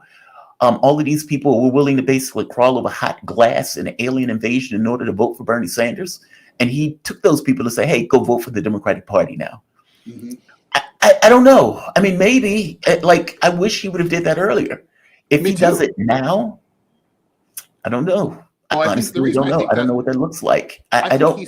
I guess the question I've had for people when they've come on the show is what happens to the Democratic Party now? And I guess Sanders, who's not technically a Democrat, may have something to say about that, because I think the party should have effectively been what Sanders wanted it to be. As you pointed out, when the center falls, when you have the situation where the center loses a radical loss of credibility, people start looking for something else. And on the right, there were no superdelegates. There wasn't this process where you could weed out a candidate like Donald Trump. The left had that process where they could weed out Sanders and keep him from getting to the political ballot. What should have happened, honestly, was Sanders versus Trump, where you have the wings of the party come into play when the center falls in order to create a new center of American politics. You didn't get that. So you ended up with Trump. being somewhat radically different in the things that he's saying and the way that he's acting. I don't know what Sanders is going to do. And I don't even know what the Democratic Party as a whole is going to do. And I guess I wish I had an answer for that. I guess my question to you is, what do you think the Democratic Party is going to do? Meaning, now that they've lost on this massive effing level, how do they recobble something together? I mean, for God's sake, they even lost the popular vote. They lost the House. Well, they will lose the House. They lost the Senate. They lost the Supreme Court. They lost it all. So what's next beyond putting Kamala Harris on the bench, which is what some of the Democrats are trying to do, or trying to get Joe Biden to step down so Kamala Harris can be president, which is, again, rather stupid to me, considering the woman just lost a national election. What do you think they're going to do now? How do they cobble this back together? Well, that's a good question. And I just want to say, in terms of Bernie, I totally agree with you. He should have done this a long time ago. And your analysis of 2016, and I was pretty up close and personal for that, working on a book about him and with him. That you're right. That's how it was. I mean, he didn't expect to get the support that he got in 2016. And, I think the reason I think he's going to do something, he's going to bust a move this time, is he's 83. He's just been safely reelected to a 6-year term. He really now gives no shits, right? Bernie, it's too late. Okay. But I think now, but what will the Democrats do? I mean, look, past performance is no guarantee of future returns, as they say in the commercial. But past performance suggests nothing at all. That they will continue, that they'll stay the course. I mean, there are rifts within the DNC. There's a younger faction. These are the people who leaked the Hillary emails to WikiLeaks, for example, at the DNC, who would love to get to drive the car. And, that's always the conversation in a situation after a debacle like this. Hey, Gramps, you drove the car into a ditch. Give me the keys. I want to drive now. And it's like, so the question is, will stubborn Grandpa Munster turn over the keys? I suspect probably not. But if they do, it's going to be after a ferocious fight. The last time we saw a fight like this, it went the other way. It created the state of affairs that we see now. This was after the defeat of George McGovern in 1972 by Richard Nixon by a electoral college landslide and a popular vote landslide as well. The Scoop Jackson and the right-wing Democrats who ultimately formed what we call the DLC, the Democratic Leadership Council, right. Those people, basically, they won that argument during the Ford years. You lefties, the liberals, the progressive wing, the socialists, you guys, you went too far. The country's more conservative than you. We get to drive the car. And they've been driving the car now since 1976, starting with Jimmy Carter. Can that go the other way? History doesn't really suggest that. I think you're already seeing people say, actually, the Bernie Sanders, Elizabeth Warren wing of the party drove the party too far to the left. We've got to become more like Trump. I think not only does it go against my ideology, but it's also, I just think, factually just wrong. I mean, I think what has been repudiated, not just in the United States, but also throughout Western democracies, is not the left, even though in countries like Hungary and France and so on, it's the center. The neoliberal, corporatist center militant moderates, there's no room for them anymore. Voters want more of a clear choice, ideally from a spectrum of choices, but they want clearly defined solutions and ideologies, whether they be on the left and the right. And I think the DNC is trying to hold on to a center that honestly hasn't been around probably since the early Obama years. Obama kept things going through sheer charisma, he was, and you still see it now. We haven't had a politician like him in a long time. Well, Donald Trump is a politician like him in terms of charisma, but it's, maybe they can put it together like that, but it's hard to imagine the Democratic Party even attracting people of that quality because they're in this dysfunctional organization. No, I don't think they're going to learn their lesson. I think, when we're going to have a completely open election in 2028, historical cycles suggest that we're going to be facing some sort of major major problem on par with the Civil War by then. And I suspect it's going to be climate change. I mean, I spent the weekend, sucking up smoke, wildfire smoke. I live on the Upper West Side of Manhattan. Okay. Yeah. And so we don't have wildfires. It hasn't rained a drop in 5 months in this city. We don't do droughts in New York. Like, New York is like a city where it rains. Like, you don't have to think about it. Every couple of days it rains. And it's like, now it doesn't rain anymore. The environment is in rebellion. It was in the 80s last week, all week. That's not normal. It's November. It's supposed to be snowing now sometimes. I mean, So it's like, I think the climate is getting away from us. I'd be very curious to see if behind the scenes, when Trump is advised by real, serious, scientifically minded people, whether he will be able to stick with the drill baby drill approach, and not just be like, look, I have to actually pivot and do something. We've seen him do that. I mean, Operation Warp Speed. That is not something that President Hillary Clinton or any other Democrat would have approved. It would have been like, we have to go through numerous tests. We're going to need 5 to 10 years of make sure it's 100% safe. He was like, rock and roll, let's do it. He was right, and he could be right again. I think at this point, Trump, there's a good chance that he's thinking about his legacy. It's like, he wants to be beloved. He might wants to leave office in 4 years and as being thought of as the best president ever. He wants to be on a coin. He wants statues. He wants buildings named after him when he's gone, not just the ones that he put his own buildings. So I think, there's a chance here. I'm actually not, quaking in terror of a second Trump administration.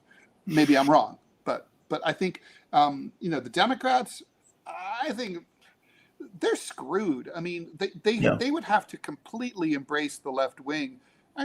They're congenitally opposed to it. What do you think? No, I agree with you. I agree with you on all that. I agree with you on most of it. I am cautiously optimistic with Trump, weirdly enough. And I think probably because my expectations are so low in regards to what he's going to do. I assume he's going to do tax cuts. I assume he's going to try to do the immigration thing. But again, both of these things aren't things that haven't been done before. I mean, we're $35 trillion in debt. Donald Trump, George Bush, all of these people passed these massive tax cuts. Even under Obama, he enshrined 80% of Bush tax cuts into law. And I remember when Bush passed those tax cuts and people were like, oh my God, this is the end of America when they passed the tax cuts. So I expect him to do horrible, grisly things like that. On the standpoint of the war, I am deeply hoping that he maintains his campaign pledge to end those wars. All of these people have been killed for no reason. Just purely geopolitical expansionist aims of the Biden administration and the administrations that came before Joe Biden. So even after he got elected, he said, my first guiding principle is whether or not it's a campaign pledge, and I'm going to stick to my pledges. So we'll see. I'm not quaking in terror. I agree with you. I am more so optimistic. From my point of view, Joe Biden was going to get us into a larger war. And it was very possible that either him or Harris would have ended up in a third world war, even from sleepwalking and just incompetence and hubris alone. So at the very least, Trump has positioned himself openly as, I'm going to be the person to stop wars, not start them. And keep in mind, he even took attacks from Harris on this front, where they were like, oh, he's working with dictators. He's going to give up Ukraine. And Trump was like, we need to stop these wars, meaning he never deviated from that point of view over the course of the election, even after the attacks on him for that point of view. So I'm cautiously optimistic on that front.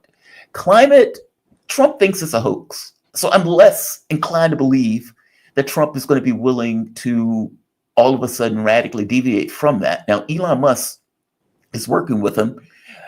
Elon Musk is big on the electric car front. So who knows how Trump ends up taking that, whether or not he can be convinced to move in a particular direction on that. The electric grid is not set up to even deal with the electric cars in a way that, let's say, like a China or something like that. So I don't know.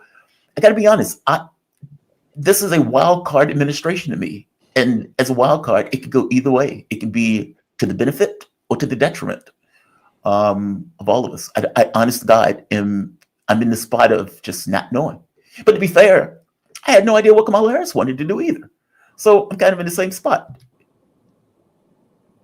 Well, Let me ask you one thing before I want to get into this clip, because the liberals for your point, they're blaming the left, and they have went with this idea that the left is basically, well, transgender kids, or getting your pronouns right, or all of these other things that I would argue are not really the left. This is kind of woke ideology that is part of the Democratic Party, not necessarily part of the left, even though it's being categorized as that.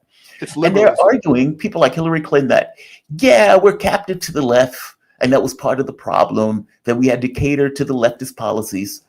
And to your point, they would be better off catering to economic populism, not this idea that the left is somehow this other stuff that the American public doesn't like. Isn't this a canard? Isn't this the Democratic Party trying to replace one with the other because they can't necessarily deal with the fact that economic populism is where they should go? And so they're blaming the left, pretending as if that this stuff is elements of the left and not necessarily democratic ideology. I'm saying that poorly, but I hope you understand what I'm saying on this. Yeah, I mean, correct me if I'm getting this wrong, but the sense, it's kind of like worse than smearing the left-wing class analysis.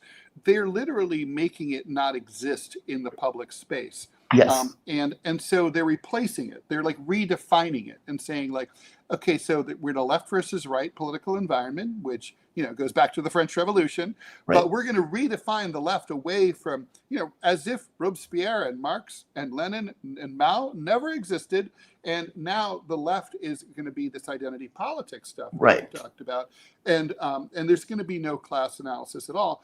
And look, for the reasons that we talked about earlier about, that Bernie Sanders talked about the corporate donations. Of course, the Democratic Party can't have economic populism because that hurts the bottom line of their principal donors.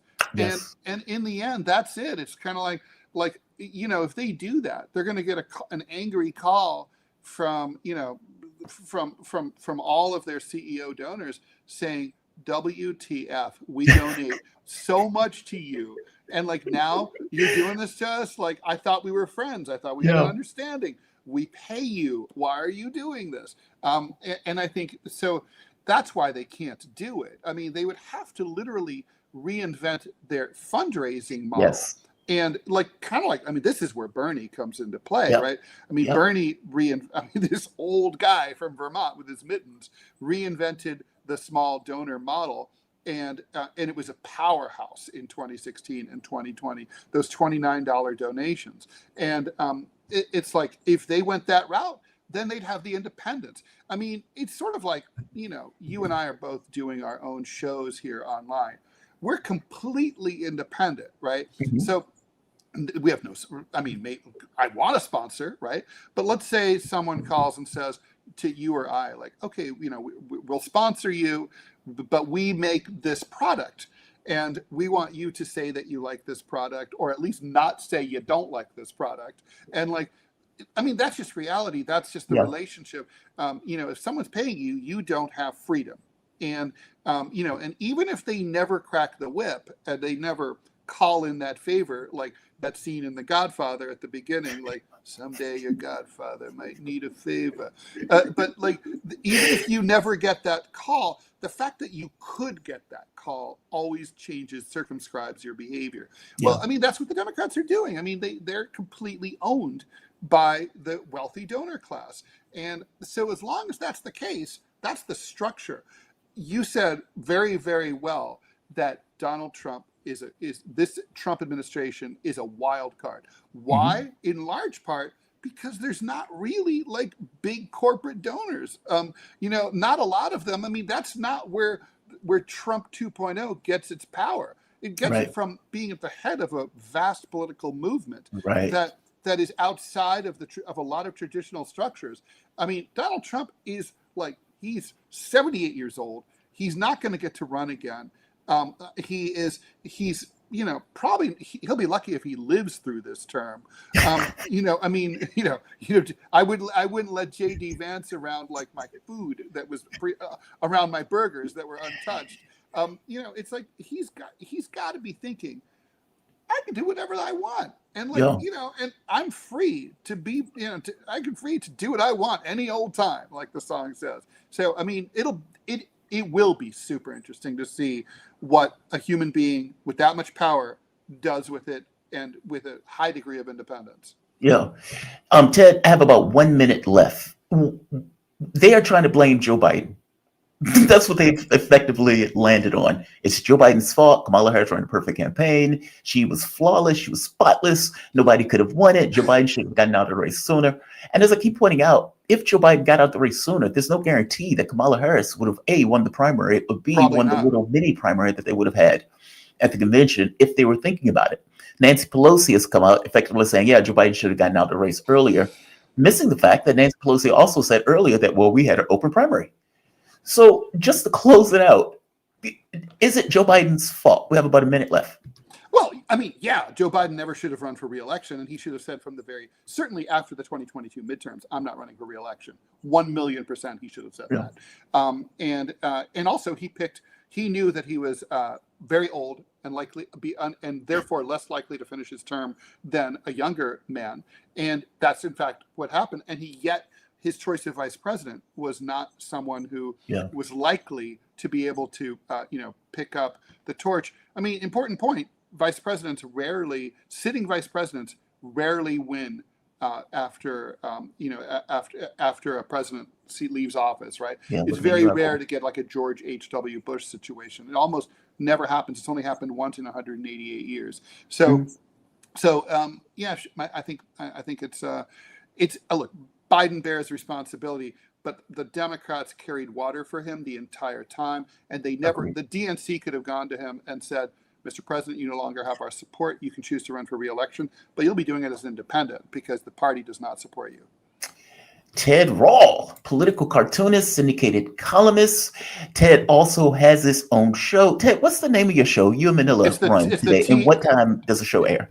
It's 10 a.m. Eastern, Monday through Friday. You can stream it later on YouTube and Rumble, but it's called the TMI Show, Ted Manila Information Show, or Too Much Information. Check it out immediately after this show. Once again, just like the one on Sputnik. Ted, man, thank you for this. Look, let's take a quick break. I'm going to come back. We have our next guest here, Michael Maloof. He's here. So let's give us a moment, and we will be back in 30 seconds. Back shortly. All right.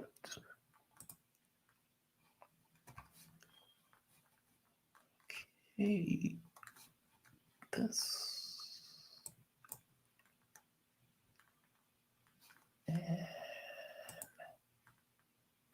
Okay. This. Okay, that was a quick 30 seconds, and I know that wasn't exactly 30 seconds, but I want to bring my guest. I don't want him to wait. Look, my name is Jamal Thomas. This is Jamal Thomas Morning Show. If you guys have been digging the content, please give it a like, share the content, subscribe to this channel. We're trying to hit 40,000 by the end of the year. I need your help in order to pull that off.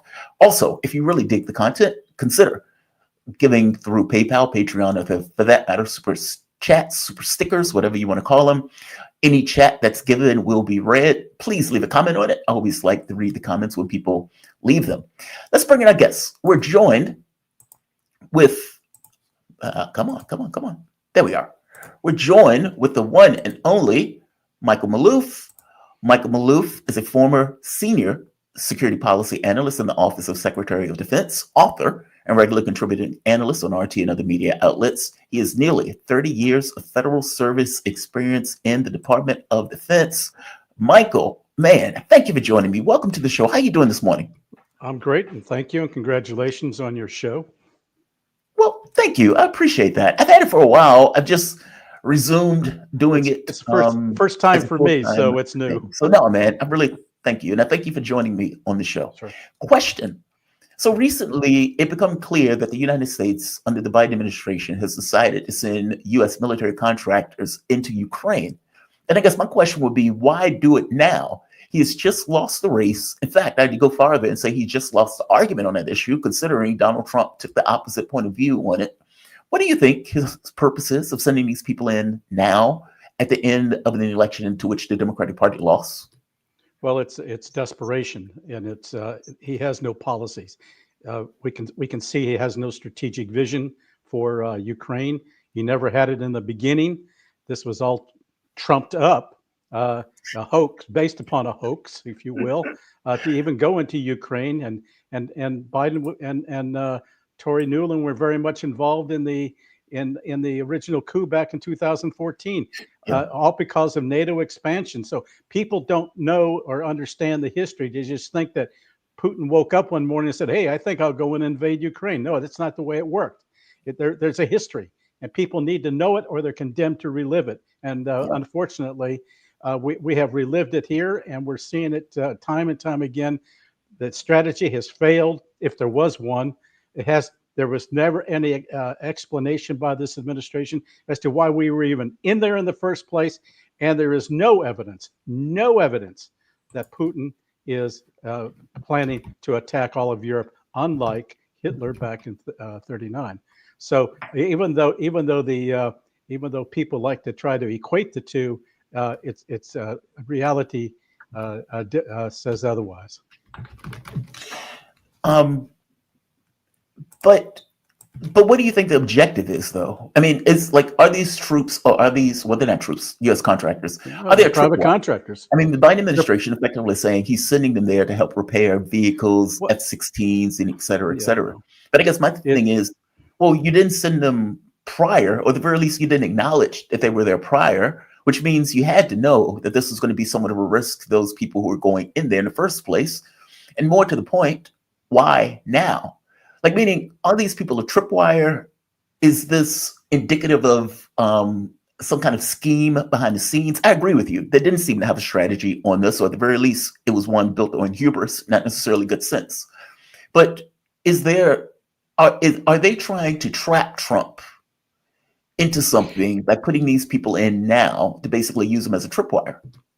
Well, it could be to get him so committed that he cannot get out of it. And that may be the desperate effort by this administration, I believe, because they don't have a strategy. They don't have a plan. These are the neocons hard at work. They're desperate. The neocons are desperate because they now see that two neocons Trump has refused to accept into his own administration. So they're getting the message that neocons will not be welcome in the new Trump administration. So this is a desperation effort.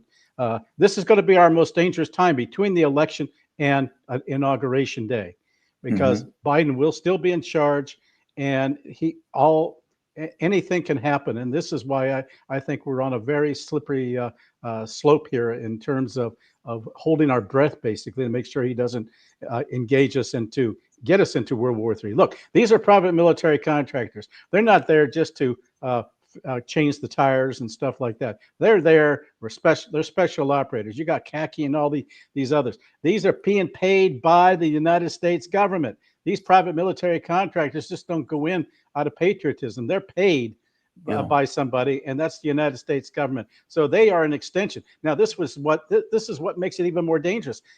This puts U.S. personnel in harm's way, not U.S. troops, but U.S. citizens. And as a consequence, and we saw it with the French. The French learned very bitterly when a lot of their people came back in body bags, and it could easily happen again, because they will become targets inside Ukraine if they're engaged with Ukrainians directly. Agreed. Let me ask you this. I want to read this memo, and I've mentioned this to the audience once before. William Burns. William Burns is currently the CIA director. And he wrote this memo, "Niet means niet." WikiLeaks released this, and I'm showing it to the audience because I always bring this up, but I don't know if I've ever shown it directly to the audience.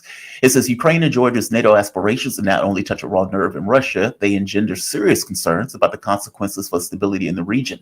Not only does Russia perceive encirclement and efforts to undermine Russia's influence in the region, but it also fears, unpredictable and uncontrolled consequences which would seriously affect Russia's security interests. Experts tell us that Russia is particularly worried that strong divisions in Ukraine over NATO membership, with much of ethnic Russian community against membership, could lead to a major split involving violence or worse, a civil war. In that eventuality, Russia would have to decide whether it intervenes, a decision Russia does not want to have to face. Now, Michael, They knew this. This memo was put back in 2008, and they still continued with the exact same policy. And I guess my question was always, okay, did they sleepwalk into this, believing that, okay, No. well, Russia's not going to respond? Or did they do this knowing full well that Russia was going to be confronted with the choice of either responding or, for that matter, allowing encirclement, neither of which were good options, hence the policy that they went with? From your point of view, which one was it? Did they know this going in, that Russia was going to respond, in which case they could push through all of this economic and, for that matter, military support to Ukraine? Or did they sleepwalk into it? The memo was written in 2008. The coup orchestrated by Biden and Tory Nuland was in 2014. They knew exactly what they were doing. The whole idea was to find a weak point where they could put another country at that time under NATO auspices against the border. They failed in Georgia. I know for a fact that the Georgians actually started the war in 2008 that led to the Russian invasion, because their snipers, who was trained, I know were trained back here by Blackwater at the time in 2008, actually picked off about 8 or 9 Russian peacekeepers. And that's what brought in the Russians as a result. And so the whole idea has been this NATO expansion.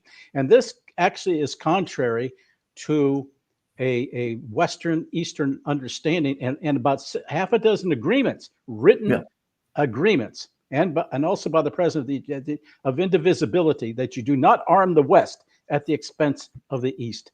And that is precisely what they did. After the end of the Cold War, the Warsaw Pact went away, but NATO didn't. NATO expanded. In fact, at one point you had Putin trying to join NATO, and he was tossed out and said no. They did have an advisory group there, and they were basically ignored. So he was looking westward. He wanted to turn the page, as it were, at the end of the Cold War, but the U.S. shunned him, and it's these die-hard neocons who want to contain China and Russia. They want to have an enemy at all costs, and in order to justify their hegemony around the world, that is including military buildup and strong and having constantly throwing the United States dictating to other countries what they will or will not do in terms of interpreting democracy. And this is getting us into a lot of trouble. We can no longer afford it, and consequently, we've now created two things that are very interesting. As a result of our own stupidity and policies, we've actually allowed Russia and China to come closer together, and that was not to happen. And number two, we've actually our policies and have actually allowed for the creation and now the buildup of BRICS. BRICS was just a little association over here on the side, but now we have actually helped them because now 40 countries want to join. Well, I was in Kazan recently and observed everything that took place there, and let me tell you, because we have ignored the developing countries, they are now looking to BRICS. Now that said, and they want to create a mechanism that takes them out from under the U.S. economic dominance, the dominance of the dollar and the Western financial system, because virtually everybody's being sanctioned. So they want to get out from under that. This is a mechanism to do it, but it's going to take time. It'll take about 5 or 10 years to do it. However, the question is, well, to date, I would say the Biden administration has not had a response to it. But secondly, I think there is a way Trump can do something without going after BRICS so much as to complement, because the developing countries indeed need better representation, not only in international fora, but also in existing international groups such as the UN, the World Trade Organization, and the World Bank. And it has not happened. It has not happened. So there's a challenge out there, and we're going to see under the Trump administration whether they're going to be up to it. Well, that's a good question. What the Trump administration is going to do. Now, Trump has been signaling that he is going to end wars, not start wars. I always said Trump is a wild card. I would argue that Donald Trump is not a peace candidate, but he is willing to engage in deals in order to end conflicts in a way that I have not seen on the Democratic Party side, or for that matter, even on other Republicans. Now, I guess the question becomes, what does he do? Now, he's gotten rid of Nikki Haley. He's already said Haley and Pompeo are not going to be part of his administration. Thank God. But there are other swamp creatures that could be added to Donald Trump's administration. I'm curious from your point of view, you've been in Washington, you've been part of the secretary, like in the defense industry for God knows how long in the White House. From your point of view, does the president have enough power singularly? Let's say if that was his objective. Let's say he was legitimate, that I want to end wars, not start wars. Can he fight the blob, as it's called? Is the president powerful enough to reshape the ideological positioning of the U.S., let's say, foreign policy establishment on his own? Let's say he brings a team with him that wants to do it. Can he do it? That's going to be a loaded question. I would say hopefully yes. And I'll tell you why. When in his first administration, he knew nothing. He brought in all these swamp creatures, as you call them. We call them the deep state. They basically used and abused him. He's had one term out. Now he's back in. He's learned a lot. Right. But also world events have changed a lot since the time he was in. And we have, during the Biden administration, he has emboldened the likes of Netanyahu. Iran has strengthened measurably. BRICS has risen up. So there are more challenges on the international scene today that Trump is going to have to cope with. It's not going to be an overnight thing. Let's just be realistic and subject all this to common sense. One thing I would say is that just this morning, you had the Washington Post talking about a conversation that Trump had with Putin. Well, the Kremlin has now come out and denied not only that they didn't talk about Ukraine, they didn't even have a conversation. Right. This is the deep state.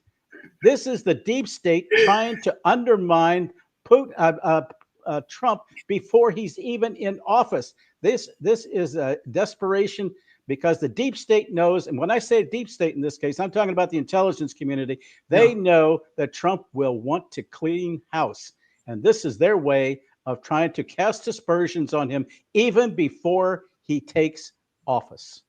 So that's what that phone call was about. Because I got to be honest, I didn't fully get if there was one what was going on and the reason that they would lie about a phone call like that. Because truth of the matter is, the moment that that's reported, invariably somebody is going to go to Moscow and say, "Hey, did you get a phone call from Trump? And what was the readout for that phone call?" And I remember when I reported this yesterday, I pointed out that there was no readout from the Russian side on the phone call. Okay, lo and behold, Dmitry Peskov comes on and said this was complete fiction, that this phone call never happened. They even went to Ukraine, and Ukraine said that we never had a phone call with Donald Trump about this. Right. And I kept thinking to myself, okay, where did the Washington Post get this story? Now, the Washington Post, the anonymous sources, the ubiquitous anonymous source, gave them the information. Your point of view is, well, this is the deep state, the intelligence community, trying to get a lead in on Trump. But for what reason? I mean, certainly they knew they were going to ask Russia about this. What was the point in making a phone call or even putting this out in the press that a phone call took place that never happened? Two things. Number one, the intelligence community is known for undermining it's the administration under which they work. If they don't like a policy, it's their policy. They are a government unto themselves. You got to understand that. If it goes contrary to their own point of view, they will do everything that they can to undermine even the president of the United States. And they demonstrated that during the first Trump administration. Now, this also means that they are trying to undermine him even before he comes in. And they know that he is going to be cleaning house. He has to clean house. And I'm not talking just about the CIA and the intelligence community, but also the FBI needs to clean house at the top echelons, from top to bottom. Even the counterintelligence people, they all need to be cleaned out because their action is is definitely aimed at undermining this administration. They are and they are in lockstep with the neocons, and this is why I'm a little concerned about Stefanik becoming the UN being appointed UN ambassador.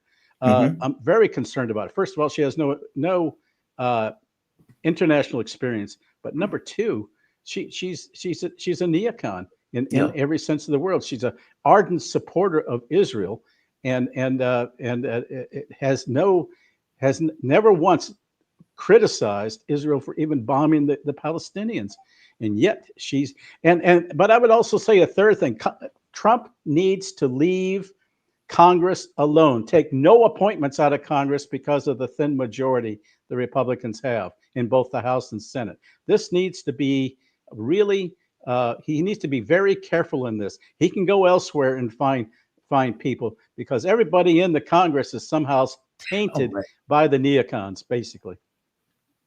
No, that's a good point. Yeah, that's a good point. I mean, the reality of it is, if Donald Trump, I always say people of policy, like the people who you put into a particular position, are going to represent the policies that you're putting forth. You can't put Pompeo in a position and then make the guy a dove. It's not going to necessarily work. And so who he puts in these spots on some level is going to give some kind of context to what Trump is going to do in office. At least that's my take on it. That's my point of view on it. Yeah, Stefanik is not necessarily a good choice. I'm glad, however, that Pompeo and Haley are not going to be in it. But as we pointed out, there are other people who can put in those positions that'll be just as bad. You were in Kazan. I'm curious on your take on that. I was blown away by the BRICS summit. And wildly enough, that was something that they fundamentally avoided even talking about here in the United States. There might have been an oblique reference, but you get more than half of the globe, like 60% of the globe being represented at this summit, with all of these countries either in BRICS or wanting to join BRICS going forward. Just from an American's point of view, what was your take on it? My take is that the Western media has totally ignored them, even though there were some representatives from NBC there. You had the, I believe there was a New York Times reporter. You got to keep in mind that it was a summit. It was not a forum. Our access was very, there was no access to the principles involved. And you're talking about 40 leaders, as you point out, from around the world, and that constitute a majority.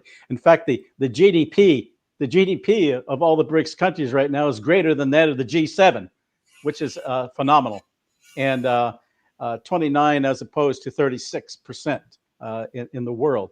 So how do you ignore that? How does the United States ignore that in its policy formulations? No. And you even had Erdogan there. You had Maduro there. Now what they did, this was the 16th session. The presiding president for the year was Putin. Next year it'll be in Brazil. Last year it was in South Africa. It's a rotating presidency. Under Putin, he introduced the mechanisms by which they were going to be doing this. Number one, they took no new members this year, no new full-fledged members. However, they did create a new category called partners. They brought on 11 partners. They have 11 permanent members. They brought on about 13 partners. They only made Erdogan, the president of Turkey, a partner. And even though he was there, and you'll recall that even just as he landed, there was a terrorist attack within his country by the PKK. That to me was instigated by the CIA in order to send a message. And so I think to Erdogan of the stability in his own country. So again, the deep state is working behind the scenes. Now they're going to go ahead. Now there are challenges. Admittedly, there are challenges. They also introduced the mechanism for the ability to begin to trade in their own currencies. There will not be a BRICS currency per se, but there will also be what they call stable coin, and which will be run through the new development bank, which is based in China, and that will be used in the currency exchanges away from the dollar. Now, what's important are a few things from this that stem from this. Showed that Putin was not in isolation. When you had 40 representatives from 40 countries show up, and I'm talking at the highest levels. Yeah. Secondly, they just didn't send their foreign ministers. Their foreign ministers accompanied their principals. Secondly, you had with BRICS a statement that this was not anti-Western, it was just non-Western. Right. And in fact, Putin went on. He even had Gutierrez, the Secretary General of the UN, there. What's ironic is that following BRICS, Gutierrez was to fly to Ukraine, and Zelensky refused to let him in. So that just shows you how split we are here in this world. But at any rate, the reality is that they're saying this was a message to the UN to also to reform, to bring in as permanent members more representation on the Security Council, which is probably not going to happen because of the U.S. and UK vetoes. So you're still going to have that East-West split, but BRICS is not out to try and destroy the Western institutions, but to give an alternative to the developing countries. Now we're going to see how it works. Now I see Trump coming in and not taking this as a belligerent approach, but more as a competitive thing. And I'll tell you why. I think what he's going to do, he's going to look upon this in terms of how do I keep these developing countries to continue to look at the dollar as the world reserve currency, which it has been since Bretton Woods back in 1949, I believe it was. Right. So and Putin acknowledged that. The reality is that he's got to do something that, from the Western standpoint, doesn't alienate them away from the dollar, even though some of it's happening. The calculation, the estimation is that it'll drop in the next 5 to 10 years from about 58% reliance on the dollar to about 40%. Right. Well, that could change if he does the following. If he brings the dollar back under the gold standard to give these countries, and it says that if you continue using the dollar as the world currency, you will know that it is backed by tangibles, gold, silver, energy. Unlike now, it's not backed by anything. It's just the full faith and credit of the United States, whatever that is. And we're not even being able to afford the principal or on the interest on that. So on that debt. So these are challenges that he's going to have to do. How do you bring in the gold? There's gold out there that can be recalled back in, but these countries are not going to be dealing in a currency that's not backed by anything. That's why you see these countries now offering in BRICS. It's interesting the mix that there are. It's mostly those that have resources, oil and gas, gold, all these tangibles. That's very, very significant. And so they're going to be looking to that. And if Trump is able to offer a program, this could have, it may blunt a little bit of the impact on the dollar so that you don't have the concern that you're hearing now about de-dollarization. It will take years to do that, even if he does nothing. But if he does something, that could offer a competitive thing in terms of the dollar. But it's not going to, but I think the train has left the station now, that they're going to be working increasingly in their own currencies because of the sanctions that have been imposed over time. And it was ironically in this first term that under Trump, the sanctions were used the most. He sanctioned everybody. There wasn't anybody in Iran I didn't know who hadn't been sanctioned.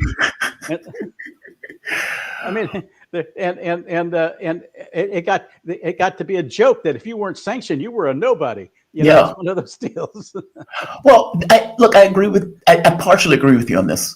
Like, they have organized as a direct result of us using the dollar as a weapon and us using these sanctions to go after these other countries, not to mention stealing $300 billion from the Russian economy. There's that. Well, they're not going to say stealing, basically stealing. I call it stealing. But on top of that, you're absolutely right. Those countries have gotten together and said, we're sick of this notion of a hegemon. We want to do something different. The reserve currency of the dollar has gone from 70-something% to 50%. And like you said, they're trying to use their own currencies for this. I guess the question becomes, how does Trump, I don't know if Trump is going to get in and work with them. I agree with you that he's aware of it. because he mentioned it in a way that the Democrats never even brought up. Trump pointed out, hey, these, they're trying to stop using the dollar. But what Trump said was that he wanted to use tariffs and sanctions on anybody that decided not to use the dollar. I think this is harebrained, and this is going to expedite the removal of the dollar as a reserve currency. But let's say that's just big talk. In real terms, you really think he's going to try to work with the BRICS nations against this idea of hegemony and having this kind of world working together in this kind of peaceful world? Do you really think he's going to be able to pull that off? I think he will fail in this regard if he continues to use sanctions and tariffs as a sanctioning tool against these developing countries. Should they look to alternative currencies, instead he needs to do something that entices them to continue looking to the dollar. That's one of the things that flowed out of this meeting, was their concern about secondary sanctions. And with Trump on board now, that coming on board, that means that they're going to be very leery of trying to cross the United States. That's why you see Saudi Arabia, even though it was invited to be a member, still has not ratified that yet. So they're being very cautious. But other countries have less at stake, and they're just going to go ahead and do it. But it's not going to isolate Putin. I think Trump can work with Putin. He can work with Xi Jinping. He has demonstrated that. He has demonstrated he can work with Kim Jong-il. I wouldn't doubt that he could even work with the supreme leader in Iran. This is, I think that he doesn't want conflict. He's made it very clear that war is not the answer to our problems. But competition is, and we need to be able to do things in such a way that we work with other countries, even in a competitive nature. And so he's going to have more at stake. He has more challenges now, and I think he can do it if he has the right people around him. Michael, last question before I let you go. The war in Ukraine, that's been going on somewhat in the background ever since the conflict where Israel has gone on this genocidal killing spree in the various countries. At this point, it seems like Iran will hit Saudi Arabia.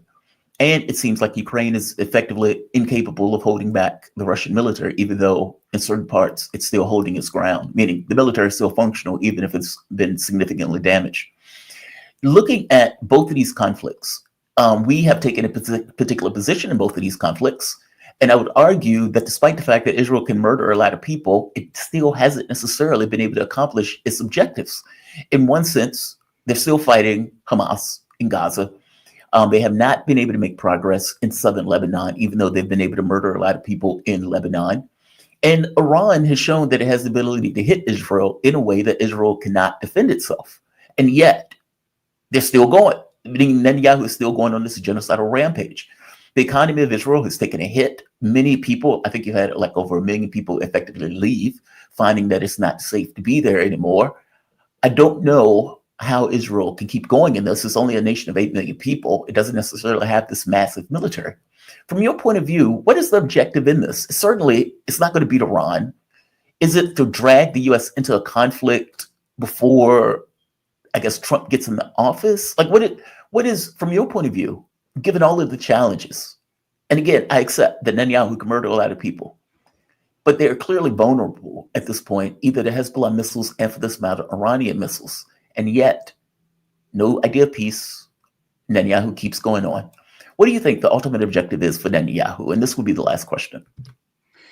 I think he feels that he has a very limited time, even though there have been discussions, as he claims, between himself and Trump in very recent days, and they agreed in all aspects. We don't know that. We didn't hear that from Trump. That's true. And secondly, I'm beginning to question whether they even had phone calls, because Netanyahu and Trump have a history of antagonism toward each other. So I'm very leery of the reports I'm hearing from the Israeli side of what Trump intends to do. I'm not hearing anything out of Trump. And I'm not hearing, and Trump has basically repudiated all of these so-called spokesmen for himself on what he intends to do on Ukraine. He basically has said no. And so he's thinking of other things. The thing is that he's not prepared to move on that yet. And I think he's not going to, I think his orientation in his second term toward the Middle East will be more oriented toward trying to placate once and for all the Gulf Arab countries. And because he's done everything he could for Israel, but Israel has done something that was just outrageous and unforgivable, if you will, through its genocidal actions toward innocent Palestinian people and Lebanese, I might add. He's just carpet bombing up there. So I think he's got, I really question, and I think Netanyahu believes that he's got to act now during the Biden administration. That's why I said earlier, between now, the election and inauguration, it's going to be our most dangerous period. Michael Maloof, man, thank you for this, Michael, man. You're invited on anytime you want. Michael Maloof is a former senior security policy analyst in the Office of Secretary of Defense, author, and a regular contributing analyst on RT and other media outlets. He has nearly 30 years of federal service in the U.S. Department of Defense. And happy Veterans Day, Michael. Happy Veterans Day on this. Thank you. Thank you, man. I really appreciate it. Thanks for having me. All right, let's take a quick break. Michael was fantastic. We got to get him back on. He was absolutely awesome. I'm going to take a quick break, and we're going to come back. We're going to have KJ know. We're going to have a conversation about China and how China is going to deal with the Trumpian factor now that Donald Trump has won. He's president-elect. Stay tuned. Share, like, subscribe. We'll be back in a moment.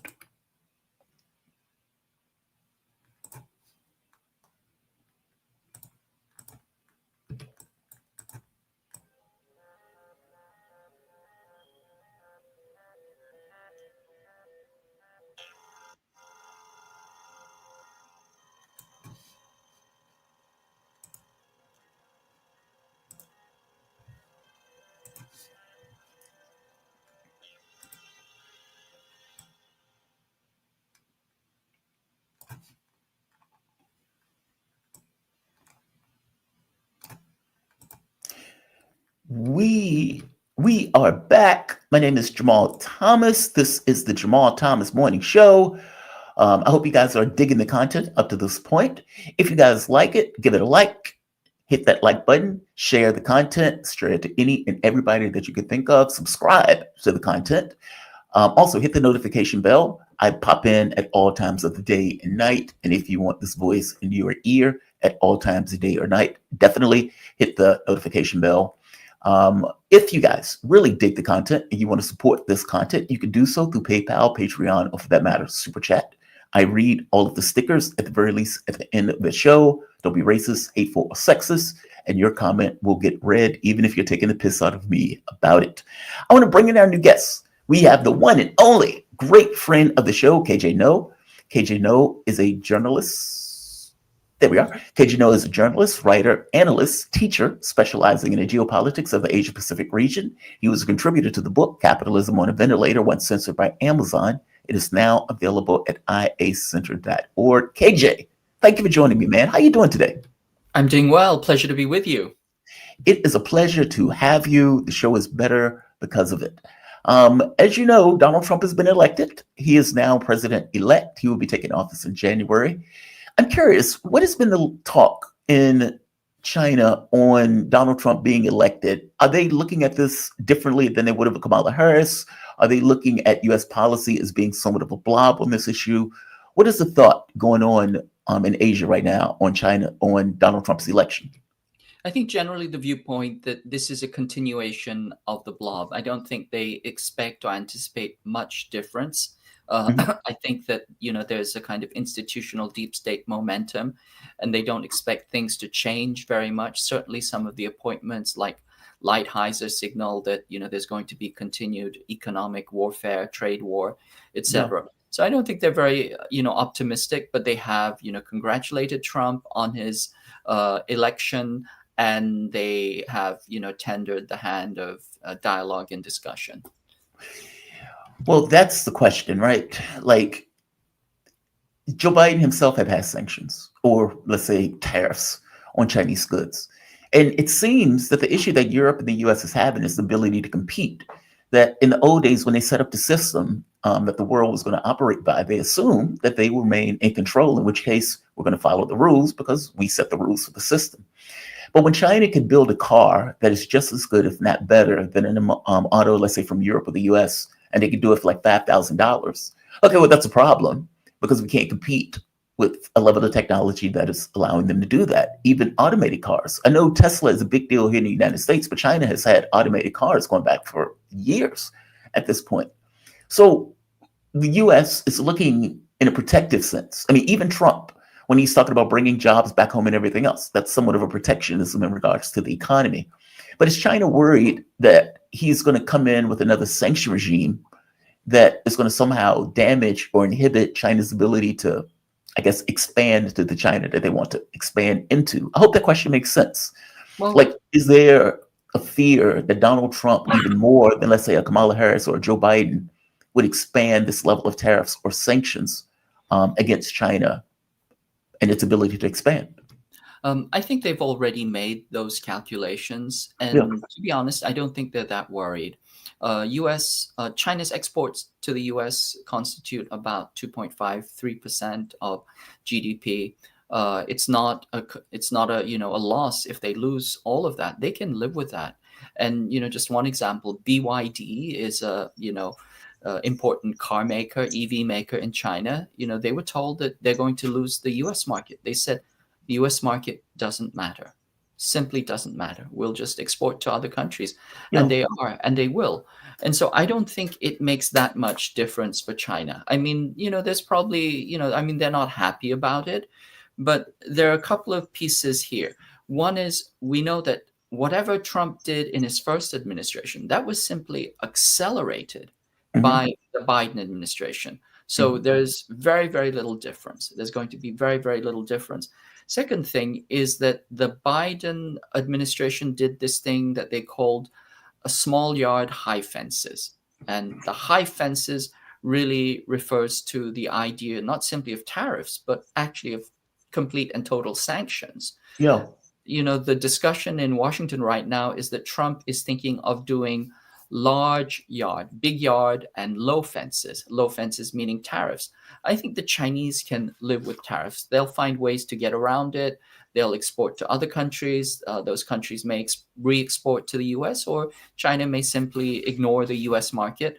And there's an inherent contradiction in Trump's approach to tariffs, among other things.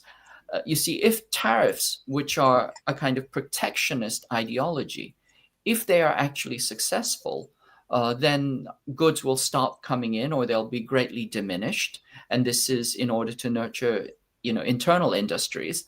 Right. But Trump is also calculating that this massive increase in tariffs is what will offset his cuts in corporate taxes. So if his tariffs are actually successful, he will actually run into a huge deficit. And so there's a real contradiction inside his own policy, which I think is not very well thought through. And I think that's true for many of the current policies that are being tossed around right now. I think there's some deep contradictions involved. 1,000% agree. Not to mention, we pay those tariffs, meaning it's not going to be a situation where a company in China is going to just accept 100% tariff without necessarily doing anything to try to mitigate the fact that they're paying that cost. That cost is going to get added to the American consumer. So whatever that car, big $5,000, is now going to cost $10,000, which on some level is the point. As you said, the goal is to nurture U.S. businesses while making products coming in from other countries, specifically in this case China, more expensive. And I agree with you totally. This idea that he's going to get money off tariffs to offset billions of dollars in tax cuts while we're already $35 trillion in debt is magical thinking. Yeah, I agree with you. From the standpoint of BRICS, and that's the other, I guess, factor for this. It's not like China is by itself. Either the Belt and Road Agreement, either the Shanghai Cooperation Organization, or for the matter, BRICS, where you have all of these countries around the globe that come together and say, we are sick of a hegemon, and we're going to work together. We're not going to sanction one another. We're not going to create, basically, we are going to be what the UN is supposed to be.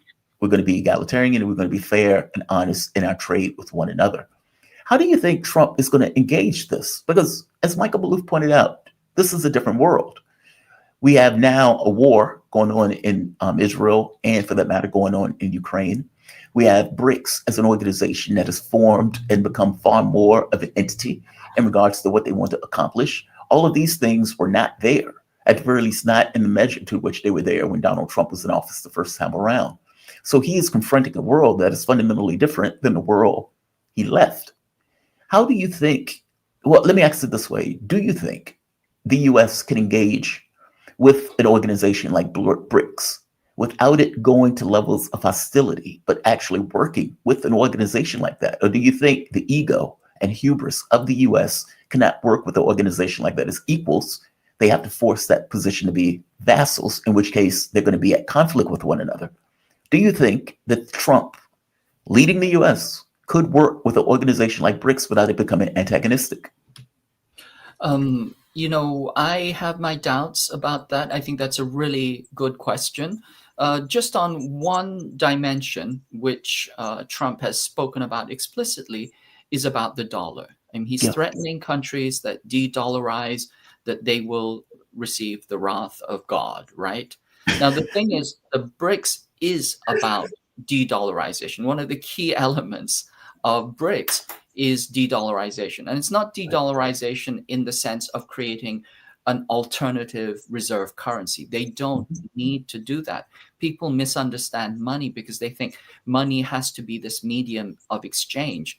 With electronic ledgers, you don't need a physical medium of exchange or even an electronic medium of exchange. You just need ledgers that can clear the transactions between each other, that these ledgers are reliable, secure, and that they correctly reflect, what the credits and debits are. Now, that system is already being set up by BRICS. So they're just simply going to be transacting in their local currencies, and then they're going to create some other systems, reserve systems, bank systems, etc., that will even out some of the, the credit debit imbalances. That system is already well on its way. So the world is well on its way to de-dollarization. And so Trump is not going to like that. Is he going to be able to live with it, deal with it? I don't know. I don't think so. I think that his conception of the world is not sophisticated enough to take all of that into account. And I think he's simply going to say, we're going to sanction these countries if they don't use the dollar. Well, if you do that, you will simply drive them further and further away from the US and closer together. The irony of all of this is that the Democratic Party, for the most part, ignored all of this. It's the most bizarre thing in the world. It's something that they didn't bring up. They didn't talk about. They act as if this is not part of the actual world.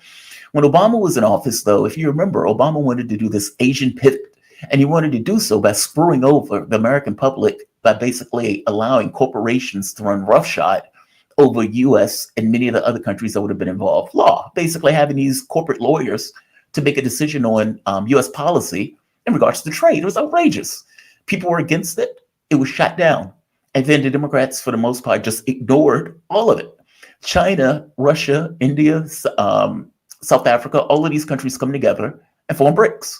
And they are doing so in a more egalitarian way where they're basically dealing with each other as equals, as opposed to having these kind of corporate lawyers run roughshod over all of the countries, meaning they come up with a better system that other countries want to be involved in because other countries see those things as fundamentally more fair, win-win relationships. From the standpoint of Trump, though, Trump at the very least acknowledges the sanctions that we're passing are hurting the dollar, which is wild, right? Because at the very least, there's some conception that, hey, all of these countries are organizing around us. This is not good. J.D. Vance in the well of Congress pointed out that when China goes to other countries, they build roads, they build infrastructure, and they are winning hearts and minds because they're doing so, whereas we moralize and try to browbeat countries into certain behaviors, which other countries don't like, which is why they're going to China. This is Trump and Vance bringing up this stuff in a way that the other political parties just don't. It's very wild. But I agree with you. I don't necessarily think they have the sophistication to understand the intricate details of why this is happening, in so much as we need to do something about it because America is going to lose its prime position if indeed they're able to accomplish that objective. 1,000% agree with you on this. From your point of view, when China is looking at, let me ask it this way. Glenn Deason was at one of the summits that recently took place. I think it was a Eurasian summit. It was an opposite of the Munich Security Conference. And in it, when he was talking to Putin, he basically brought up this notion of a multipolar world versus a unipolar world, saying that the conflict in the old days was between the Soviet Union and the United States. And that conflict has somewhat morphed into a multipolar world where many of the countries have lumped together, more than half of the world, the global South, Africa, have lumped together saying we want a different system and we want a more fair exchange versus a unipolar world represented by the United States and Europe, where they're effectively saying we want to maintain this notion of having a hegemon.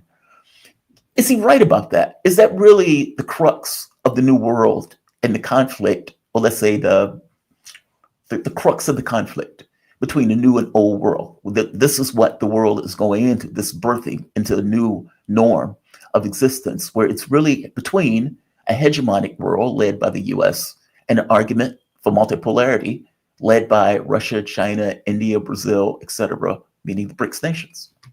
I think that he's absolutely right. I think you're absolutely right.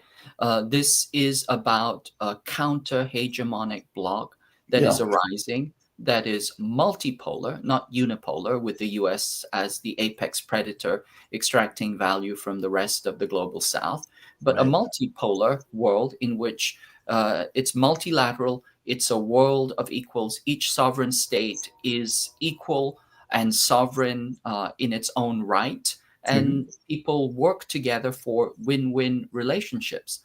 That is something, although it was postulated in the building of the post-World War II structures, was never actually the case. All of these structures, the Bretton Woods structures, they were dominated by the US, and they were neo-colonial instruments of extraction from the global South. The US wielded inordinate power, as did the US allies, and they simply bullied and extracted value from the rest of the world.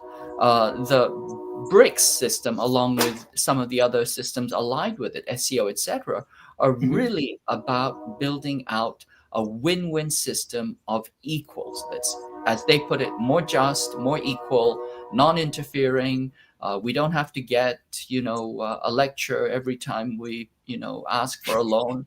I mean, can you imagine that, Jamal? Let's say you're going to the, grocery store and you want to buy milk. I mean, what would it be like if you had to go through some kind of virtue test every time you wanted to buy milk? That's how the global South feels about, IMF, World Bank, US loans.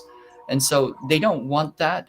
China is building out, along with its BRICS allies, a different system, a better system. And that is to the benefit of the rest of the world. It's really like, the Bandung conference, where this is really the rising of the non-aligned world. I think we're seeing a kind of a Bandung 2.0, if you will.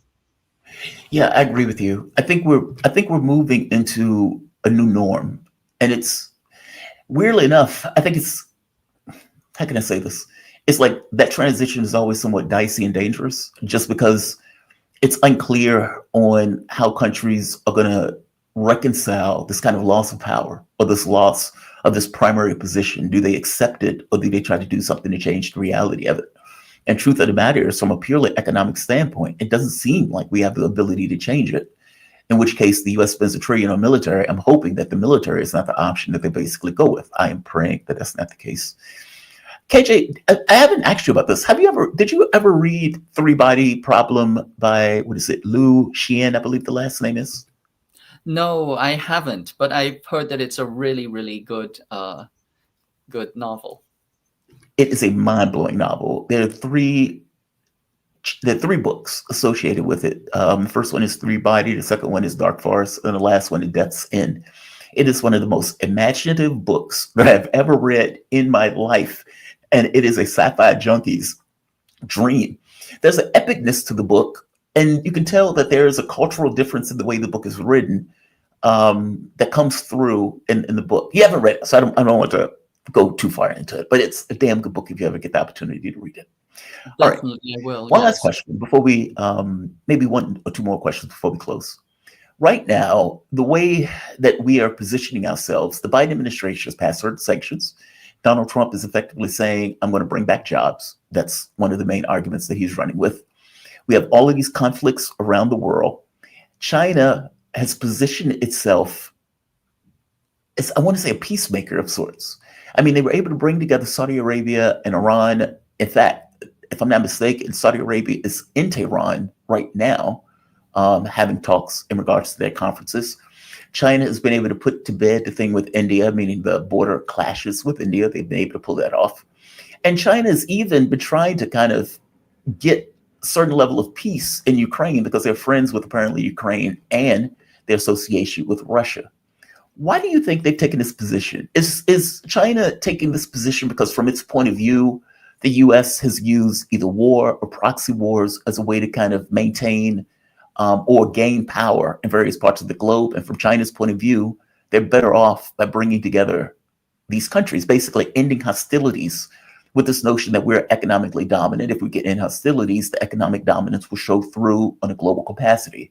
Is that what's going on? These kind of different, I guess, strategies for how they can, let's say, expand and gain a certain amount of control in the global sphere. Give me your thoughts on this.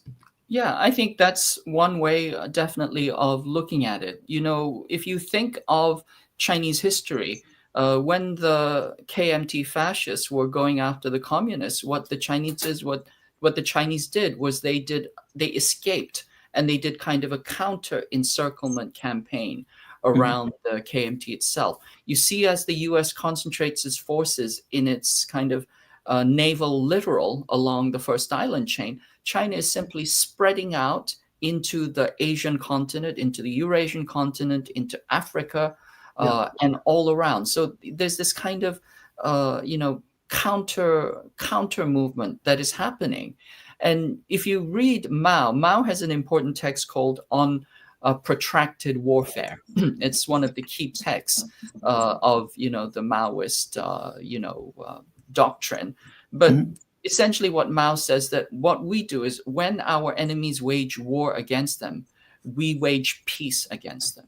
We smother their aggression with peace. And that's literally what, the PLA or the 8th Route Army, 4th Field Army did as it was being attacked by the KMT. And so I think you see the same thing happening. China is building relations. The US bombs, China builds.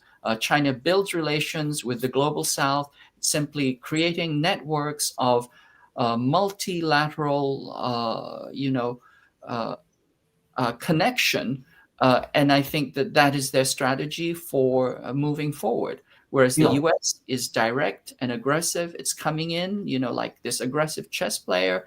China is like this, relaxed Go player, simply building connections. And what that looks like in the concrete is that the US is resorting to neo-mercantilism. That is, it's, strong tariffs, and it's going to rebuild its internal industries. It's going to, punitively do trade war with countries that are opposed to it or that it sees as competitors. Problem is that doesn't have very much chance of working. I don't think that Trump is going to be able to reshore industries. I don't think U.S. corporations are interested in putting, the labor and effort to build productive industries here because they're already so financialized and so used to these kind of easy profits from financialization. They're not going to do that. And so there isn't enough incentive. The wage barriers are still very high, and there isn't enough infrastructure or social, public wealth in order to sustain that. So that plan, that neo-mercantile plan, is essentially just going to end up looking like isolationism. And that isolationism will actually weaken the United States, not strengthen it. Can we talk about Taiwan for a bit? The U.S. has salami slice the one China policy. And so despite giving voice to it, what they're doing is something fundamentally different of we're going to put in weapons, money, arms, et cetera, knowing full well that this is basically trying to back separatist forces in Taiwan. What is the latest on that? I haven't necessarily heard much in the media about either Biden's approach to Taiwan. Biden has always said we'll militarily defend Taiwan. I think that is mental, but effectively we'll militarily defend Taiwan, despite the fact that Taiwan is part of China. The government of Taiwan at this point is pro-separatist. Correct me if I'm wrong. That was the new government that came into play. Am I correct about that? You're correct. Yes, they're pro-secessionist. Yeah. Okay. What has China?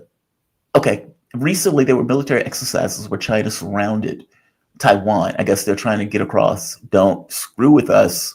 We can take you if we need to take you, even though this is not what we want to do. Has there been any, let's say, treaties back and forth between Taiwan and China to kind of bring the hostilities down between the two? I haven't seen anything. I think most of the signaling, the communication is being done with, with military exercises, both on the part of the United States and the part of China. So that is not a good situation. There is a way in which Trump has a potential to throw a wrench into the works.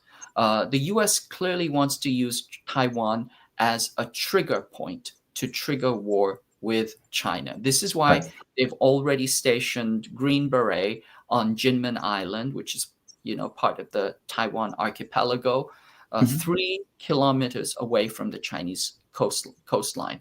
This is a way of signaling to them. They're saying that the tripwire is up against your nose. You're not even going to get the ball onto the court. This is how aggressive our full court press is. And so, these are very, very escalatory maneuvers, including, the kind of, placing of missiles, which could be nuclear capable, and the current training of ROC Taiwan troops inside the United States right now. They're, ROC troops training in the US currently as we speak. So these are incredibly escalatory actions. And all you have to do is put the shoe on the other foot. Imagine if China was supporting Hawaii or California or Texas independence, packing them full of weapons, training, Texas, people seeking independence in Texas on Chinese soil, etc. It would be beyond the pale. That's currently what's going on. So it's incredibly escalatory. But here's the thing. Donald Trump is also incredibly transactionalist. He's a businessman. Right. And from his mind point, the U.S. doesn't have allies. It simply has clients or tenants. His father was a tenement slumlord. And Donald Trump, when he was growing up, he saw his father, just collect rents from all his tenants. And he also probably saw his father kick out the deadbeats.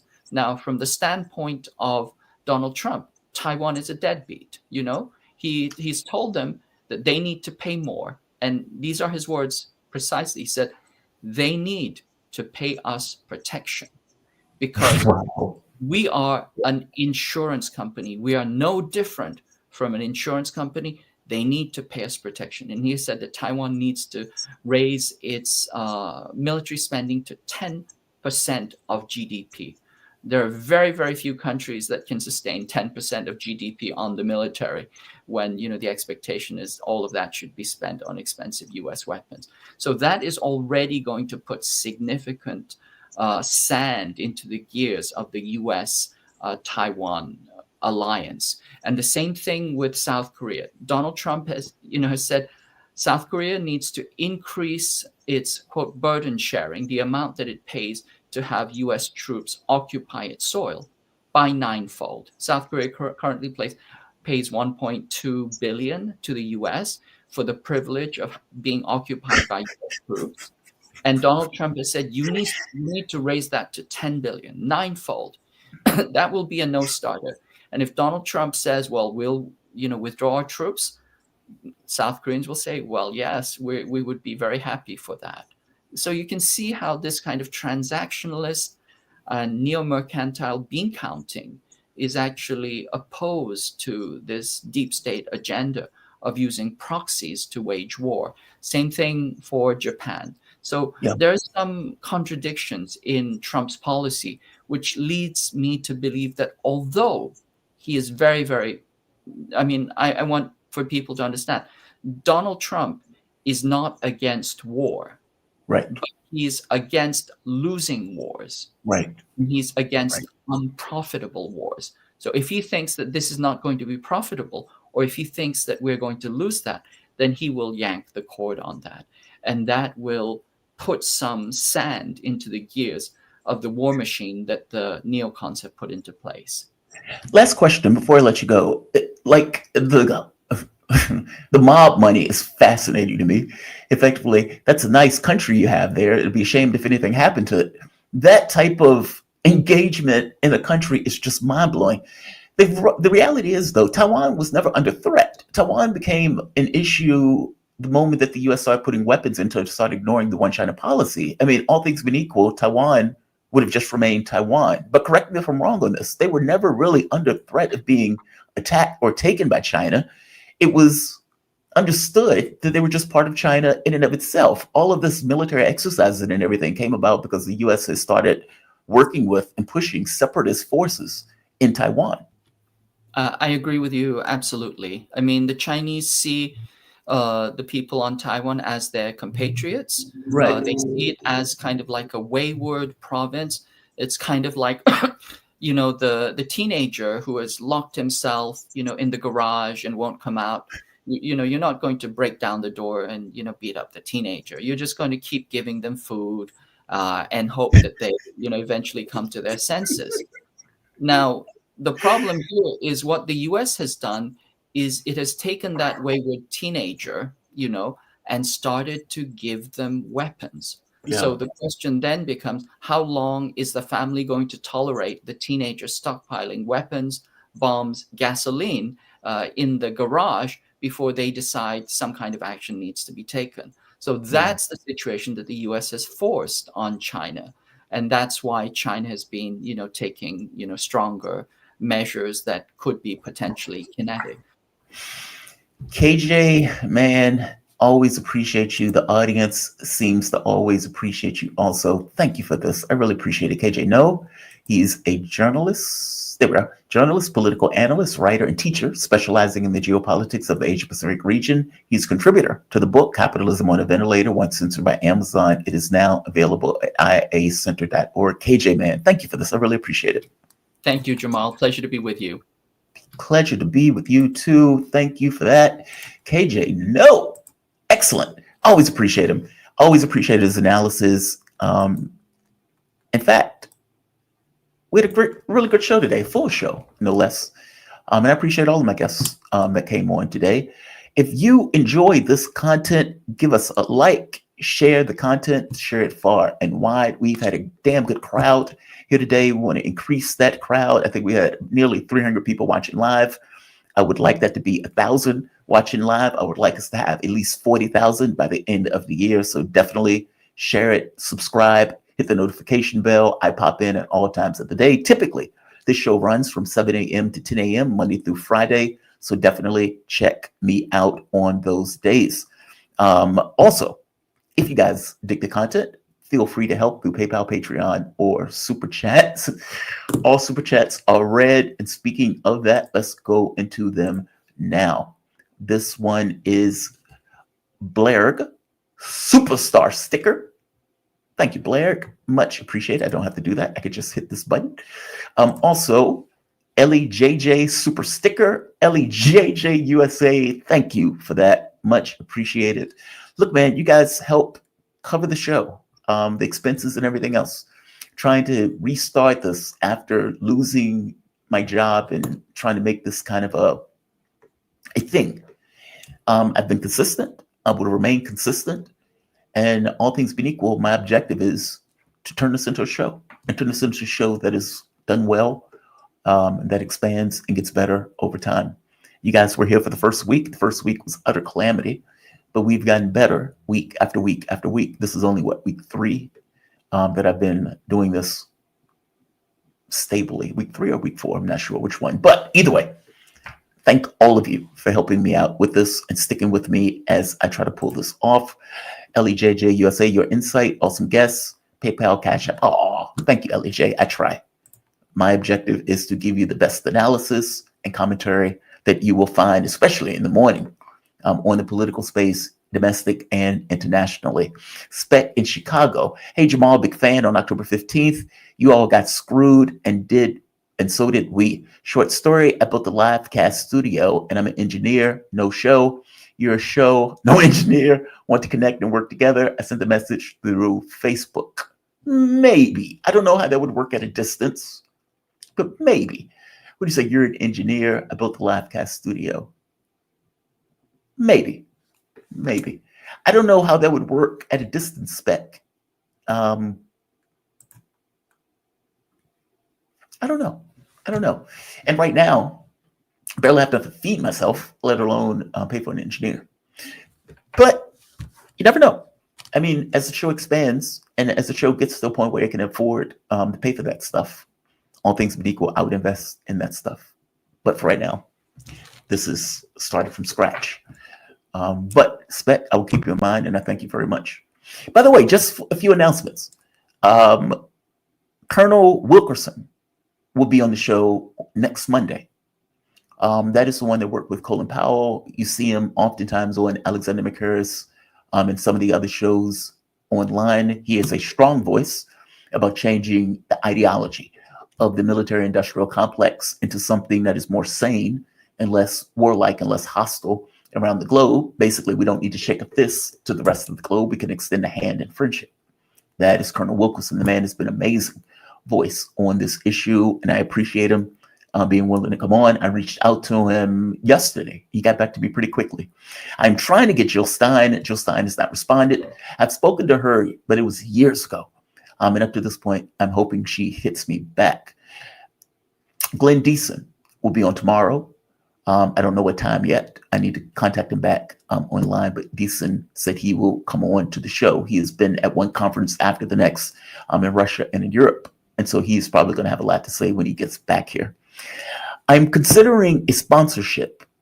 So there is a company dealing with graphics and dealing with kind of like a Photoshop or an Adobe Photoshop that asked me to advertise with a 20-second commercial, I believe, on the channel. From my point of view, the spots that I have in where it says waiting, be back soon, I put those spots in because my thought is if any person or any group wanted to sponsor, they could add it into that slot. So you shouldn't necessarily see a big difference. What you would see as a difference would be instead of having, me holding a sign saying we'll be back, it will probably be a 20-second commercial if the deal goes through. So just updates for the channel. Look, man, I want to thank all of you. You guys helped make this channel what it is. And you will see me bright and early tomorrow morning from 7 to 10 a.m. Like it, share it, subscribe to it. Again, you can always support PayPal, Patreon, or Super Chats. I want to thank everyone that contributed to the show today. All of you. Thank you very much. Spec, you may be getting a message from me. Let me think about it. I don't know how it would work at a distance. But like you said, you're an engineer without a show. I'm a show without an engineer. Let me think about it. Look, guys, I want to thank all of you for helping make this show what it is. Give it a like, share it, subscribe to it, and I will see you bright and early Tuesday morning. Jamal Thomas signing off. Have a good one, all.